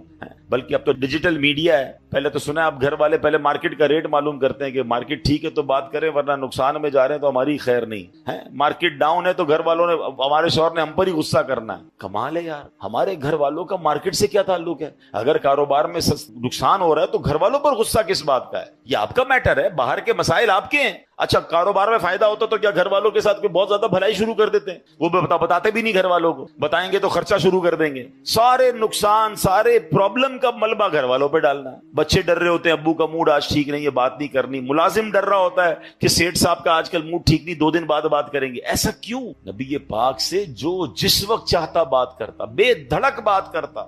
آپ آسان رہے لوگوں کے لیے۔ ہم نے آج بیان جو شروع کیا ہے وہ قرآن پاک کے خوبصورت حکم سے شروع کیا ہے کہ اللہ کریم نے قرآن مجید میں ہمیں یوں سمجھیے زندگی کو آسان بنانے کا ایک فارمولہ عطا فرمایا، اور کیا فرمایا؟ وَقُولُوا لِلنَّاسِ حُسْنًا، اور لوگوں سے اچھی بات۔ آپ یقین کریں جس نے اس فارمولے پر عمل کر لیا نا اس کی زندگی آسان، اس کی فیملی خوش، اس کے دوست راضی، وہ ہر جگہ ترقی کرنے لگتا ہے۔ اب آپ خود دیکھیں ایک دکاندار ہے، سودا بڑا اچھا ملتا ہے مگر جب جاؤ اس کی زبان پر سختی ہے، گالیاں ہیں، جھاڑتا ہے، سودا ایسے دیتا ہے جیسے بھیک دے رہا ہے۔ ادھر گاہک جائیں گے، یا ایک ایسا دکاندار ہے جو ہر آنے والے گاہک سے محبت سے بات کر رہا ہے، پیار سے بات کر رہا ہے، طبیعت بھی پوچھ رہا ہے، بندہ کہتا ہے بڑا با اخلاق۔ اخلاق کی برکت سے کاروبار بھی بڑھتا ہے، اخلاق کی برکت سے عزت بھی بڑھتی ہے، ترقی ملتی ہے اس کو۔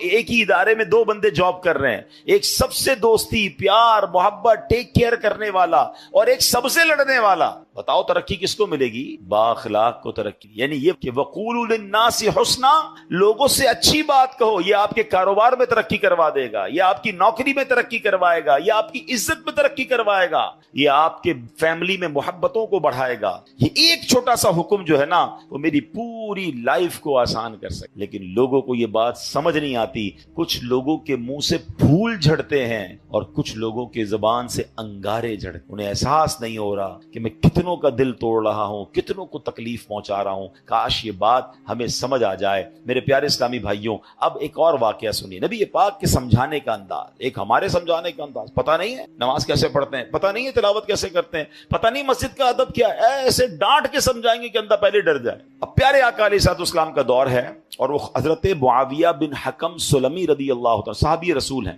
اپنے ہی واقعہ بیان کرتے ہیں۔ کہتے ہیں میں شروع میں جب میں نماز فرض ہوئی نا تو نماز کے دوران باتیں کرنے کی اجازت تھی، یہ حکم بعد میں آیا کہ اب نماز میں بات چیت نہیں کر سکتے۔ وہ کہتے مجھے پتہ ہی نہیں تھا، تو کہتے میں آیا اور نماز شروع ہو گئی، نبی پاک علیہ الصلوۃ والسلام نماز پڑھا رہے تھے، میں پیچھے نماز میں حاضر ہو گیا، تو کہتے چھینک آئی ایک شخص کو، تو میں نے کہہ دیا یرحمک اللہ نماز کے دوران۔ تو صحابہ کرام کچھ تھے جنہوں نے مجھے بڑی تیز نظروں سے دیکھا، تو مجھے پتہ ہی نہیں تھا کہ بات نہیں کر سکتے۔ میں نے کہا کیوں دیکھ رہے ہو مجھے تیز نظروں سے؟ نماز میں وہ کہہ رہے ہیں آپ مجھے کیوں ایسے دیکھ رہے ہیں؟ تو اب لوگوں نے اپنی ران پر ہاتھ مارا اور کہ اب مجھے سمجھ آیا کہ مجھے خاموش کرنا چاہ رہے ہیں، یہ بول نہیں رہے مگر مجھے اشارے سے سمجھا رہے ہیں کہ بولنا نہیں ہے۔ کہتے ہیں میں نے نماز کمپلیٹ کر لی، جب نماز پوری ہوئی تو نبی پاک علیہ الصلوۃ والسلام نے مجھے اپنے پاس بلایا، اور نبی پاک سے بڑھ کر بہترین سمجھانے والا کون ہے، بہترین معلم کون ہے؟ کہتے ہیں نبی پاک علیہ الصلوۃ والسلام نے نہ مجھے ڈانٹا، نہ برا بھلا کہا، نہ جھڑکا، بلکہ فرمایا نماز میں باتیں نہیں کرتے، نماز میں تو اللہ پاک کی تسبیح کرتے ہیں، تکبیر کہتے ہیں، قرآن کی تلاوت کیا کرتے ہیں۔ کہتے ہیں بس نبی پاک نے بٹھا کر مجھے یہ سمجھ، یہ بھی تو ایک انداز, ایک بندے کو حکم پتہ ہی نہیں ہے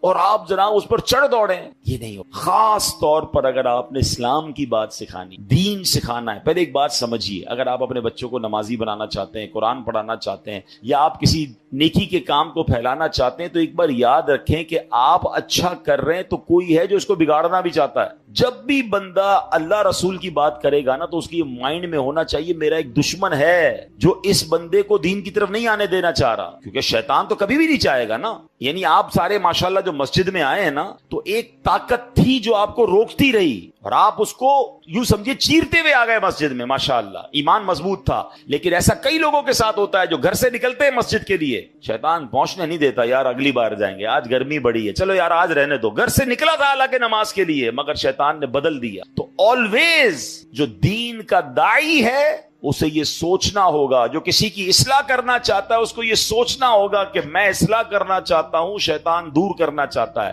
ہم دونوں کی لڑائی چل رہی ہے, ذرا سی میں نے سختی کی تو یہ بندہ شیطان کی مان کے دور چلا جائے گا. نرمی, پیار, محبت اتنا دو کہ وہ شیطان کی نہ مانے, آپ کی بات مانے اور اللہ رسول کی طرف آئے. لیکن اگر سمجھانے والا ہی سخت ہو گیا ہے, سمجھانے والا ہی ڈانٹنے والا ہو گیا, تو پھر تو بہت آسانی سے شیطان دور لے کے چلا جائے. تو یہ بہت ضروری ہے ان تمام لوگوں کے لیے جو ٹیچرز ہیں, جو والد ہیں, جو تنظیم کے بڑے ہیں, جو کسی کمیونٹی کے بڑے ہیں, کسی خاندان کے بڑے ہیں. اگر آپ کو اللہ نے مقام دیا ہے اور آپ لوگوں کو کچھ گائیڈ کرنا چاہتے ہیں, you have to be soft, نرم, شفقت. آپ کی زبان سے پھول جھڑنے چاہیے, کیونکہ آپ کا مقابلہ شیطان سے ہے. وہ چاہتا یہی آپ بد اخلاقی کریں, میں لوگوں کو لے جاؤں. اور ایسا ہوتا ہے, کئی بدقسمتی سے دین کی بات کرنے والے بھی اتنے سخت ہوتے ہیں, لوگ پھر دین سے دور ہو جاتے ہیں. ایسا مت, خدا کے واسطے ایسا مت. شیطان کھینچ رہا ہے اور یہ بندہ آپ کی بات سننے آ گیا ہے. اب تو پیار سے بات, اب تو مسکرا کر بات کیجئے, اب تو نرمی کی بات کیجئے. تو انشاءاللہ اگر اس بات پر عمل کریں گے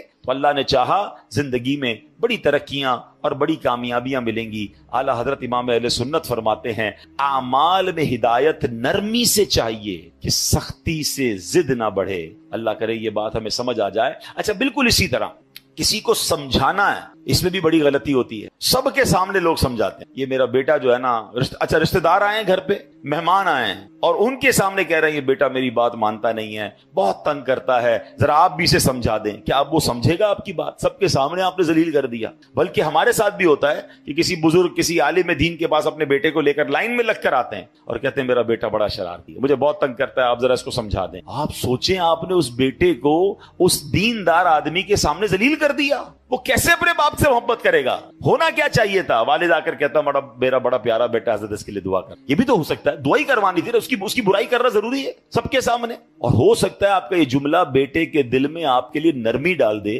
کہ یار میں ابو کو اتنا تنگ کرتا ہوں, ابو پھر بھی جا کے ایک عالم دین کے پاس, ایک بزرگ کے پاس جا کر کیا کہہ رہے ہیں کہ میرے بیٹے کے لیے دعا کر دیں, میرا پیارا بیٹا ہے. کتنا یہ تو طریقہ ہوتا ہے دل میں محبت ڈالنے کا. ہم خود ہی اپنے بچوں, اپنے چھوٹوں سے اپنے دل میں محبت دور کر رہے ہوتے ہیں. اچھا, پھر اسی طرح ایک اور کہانی کیا ہو کر آج کل لوگ ہو گئے ہیں, سوشل میڈیا پہ سمجھانا ہے. اب مجھے ایک بات بتائیں, آپ نے کسی ایک بندے کو سمجھانا ہے, اس کو ویڈیو پہ سمجھائیں گے آپ؟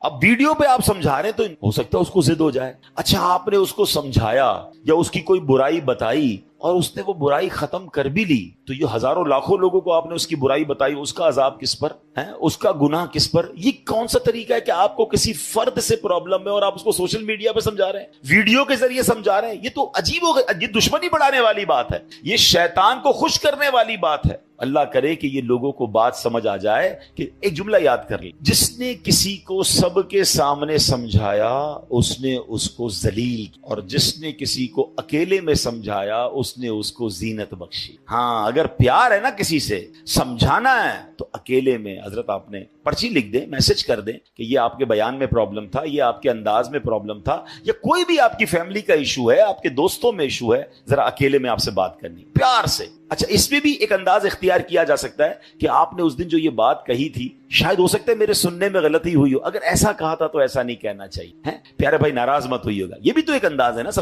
آپ اصل سمجھانا چاہتے ہیں, اور اگر آپ لڑنا چاہتے ہیں, ذلیل کرنا چاہتے ہیں, تو پھر اپنے دل سے پوچھئے, اس سے سلو نہیں ہوتی. قرآن کا حکم یاد رکھیے گا کہ لوگوں سے اچھی بات کہو. اب آخری بات, بڑی کمال کی بات ہے, اگر آپ یہ سمجھ جائیں نا تو میں سمجھتا ہوں اس پورے بیان کا جو عطر ہے وہ اس گفتگو میں ہے. علامہ قرطبی رحمۃ اللہ تعالی علیہ فرماتے ہیں, سمجھانے والا دنیا میں کوئی بھی ہو, آج کے دور میں کوئی حضرت موسیٰ اور حضرت ہارون سے افضل نہیں ہو سکتا. اللہ کے نبی ہے نا, اور جسے سمجھایا جائے وہ کتنا ہی بڑا گناہگار کیوں نہ ہو, وہ فرعون سے بڑا گناہگار نہیں ہو سکتا. بات سمجھ آ رہی ہے؟ یعنی آج اگر کسی کے ساتھ آپ کو پرابلم ہے, کتنا ہی اس نے آپ کو کیوں نہ ستایا ہو, کتنا ہی وہ غلط آدمی کیوں نہ ہو, گناہوں میں وہ فرعون سے بڑھ نہیں سکتا. اور ہم میں سے سمجھانے والا کوئی بھی حضرت موسیٰ اور حضرت ہارون سے بڑھ نہیں سکتا. دو ایکسٹریم ہو گئی نا, سمجھانے والا بھی ٹاپ پہ ہے اور گناہگار بھی سب سے بڑا ہے. مگر جب حضرت موسیٰ اور حضرت ہارون فرعون کے پاس جا رہے تھے تو اللہ کریم نے کیا انہیں ارشاد فرمایا تھا؟ فَقُولَا لَهُ قَوْلًا لَيِّنًا, تو تم اس سے نرم بات کہنا. قرآن حضرت موسیٰ حضرت ہارون کو کہہ رہا ہے کس سے نرم بات کرنا؟ فرعون سے. یار کسی فرعون سے بڑے گناہگار سے مل لیا آپ نے جو اس سے سختی کر رہے ہو, سمجھیے. یا حضرت موسیٰ سے زیادہ اچھا سمجھانا آتا ہے آپ کو. اتنی دو ایکسٹریم مل رہی تھی, مگر آرڈر کیا تھا کہ نرمی سے بات, پیار سے بات کرنا. اللہ اکبر. اب یہ بات آپ سمجھ لیں, اگر آپ سمجھانا چاہتے ہیں یہ سختی سے نہیں ہو سکتا. آپ لڑنا چاہتے ہیں پھر وہ آپ کی مرضی ہے, وہ پھر آپ اللہ کو جواب دیں کہ آپ لڑائی جھگڑے والے. اگر آپ کے مائنڈ سیٹ میں یہ کہ یار اس بندے کی غلطی دور کرنی ہے یا اس کو ٹھیک کرنا ہے, اس کی تربیت کرنی ہے, آئندہ یہ نہ کرے, تو یہ کام نرمی سے ہوگا. سختی سے بگڑنے کا چانس ہے, دشمنیاں ہو جاتی ہیں. وہ ایک بات ہے نا کہ ایک بندہ کہیں جا رہا تھا, سر پہ اس کے کانچ کی چوڑیاں تھی اور اس کا پورا ایک گٹھڑ تھا. تو ایک پولیس والا آیا کوتوال اور اس نے آ کر ڈنڈا مارا اس میں. کہ بتاؤ اس میں کیا ہے؟ کہتا صاحب تھوڑی دیر پہلے تو چوڑیاں تھی, اب تو کچھ بھی نہیں ہے. یعنی آپ ڈنڈا مار کر پوچھ رہے ہیں تو ٹوٹ گیا جو آپ پوچھنا چاہ رہے تھے, وہ تو چورا چورا ہو گیا. تو ہم بھی بعضوں کا ڈنڈا مار کے جو ہے نا سیدھا کرنا چاہ رہے ہوتے. کہتے نا پہلے ہی مٹکے میں سوراخ کر دو, اب جتنا پانی ڈالنا ہے تو پانی نے لیک ہی ہو جانا ہے, پانی بھرنا نہیں ہے. اب آپ ڈالے جائیں پانی, اب آپ سمجھاتے جائیں. پہلے تو سوراخ کر دیا آپ نے, کسی کو گالی دے کر ڈانٹ کر ذلیل کر اب بٹھا کے سمجھا رہے ہیں. آپ اس کے مٹکے میں سوراخ کر چکے ہیں, اب ڈالے جائیں, وہ نکل رہا ہے, جو بھی ڈال رہے وہ نکل رہا ہے. تو کاش یہ بات سمجھ آ جائے کہ ہے فلاح و کامرانی, نرمیوں آسانی میں ہر بنا کام بگڑ جاتا ہے نادانی میں. صدقہ خیرات کی بات ہم بہت ساری کرتے ہیں, ٹھیک ہے. آج آپ کو ایک کمال کا صدقہ بتاتا ہوں, 1 روپیہ بھی خرچ نہیں ہوگا. غریب لوگ ذرا غور سے سن لیں, امیر بھی سنیں, کیونکہ امیر بھی کون سا روز خرچ کرتے ہیں, ٹھیک ہے نا. یہ بغیر خرچے کا صدقہ ہے. اللہ کے حبیب علیہ الصلوۃ والسلام فرماتے ہیں اچھی بات صدقہ ہے. ہائے ہائے, یعنی صرف مال سے صدقہ نہیں ہوتا, بلکہ ہر معمولی چھوٹی سے چھوٹی نیکی بھی اگر اخلاص کے ساتھ کی جائے تو اس پر صدقے کا ثواب ملتا ہے. حتیٰ کہ مسلمان بھائی سے میٹھی اور نرم باتیں کرنا بھی صدقہ. تو یہ صدقہ تو روز کیا کرے نا بھائی, بغیر پیسے خرچ کیے ثواب مل ہی جائے گا, میٹر چل رہا ہے. اور اب میں آخری جملہ کہہ کر اپنی بات کو ختم کرتا ہوں. جو عاشقان رسول ہیں, جو نبی پاک سے محبت کرتے ہیں, اس حدیث میں ان کے لیے ڈر بھی ہے اور ان کے لیے خوشخبری بھی. اللہ کے رسول علیہ الصلوۃ والسلام فرماتے ہیں کہ بے شک تم میں سے مجھے سب سے زیادہ پیارے, سنو آقا فرمانے تم میں سے سب سے زیادہ پیارے اور قیامت کے دن میرے نزدیک ترین وہ لوگ ہوں گے. اب مجھے بتائیں, میں آگے بندہ نہ بتاؤں کون ہے, انعام کیسا ہے. قیامت میں آقا کے سب سے قریب اور نبی پاک فرمائے میرے لیے سب سے زیادہ پیارے. سچی بات یہ, میں اگلی جملہ نہ بھی کہوں نا تو ہم سب نے یہ سودا کر لینا چاہیے کہ وہ جو بھی کام ہے میں نے کرنا ہے. میری ساری زندگی ایک طرف, اگر میں نبی پاک کا پیارا ہو گیا اور قیامت کے دن پیارے آقا کے سب سے قریب ہو گیا تو پھر یہ کام کیوں نہ کروں. اور وہ کام کیا ہے؟ آقا فرماتے ہیں تم میں سے سب سے زیادہ اچھے اخلاق والے, جو زیادہ اخلاق والا ہے وہ آقا کو زیادہ پیار. غور کر لے میرے اخلاق کیسے. اب اگلا جملہ جو ڈرانے والا ہے, تم میں سے مجھے سب سے زیادہ ناپسند اور قیامت کے دن مجھ سے زیادہ دور وہ لوگ ہوں گے جو برے اخلاق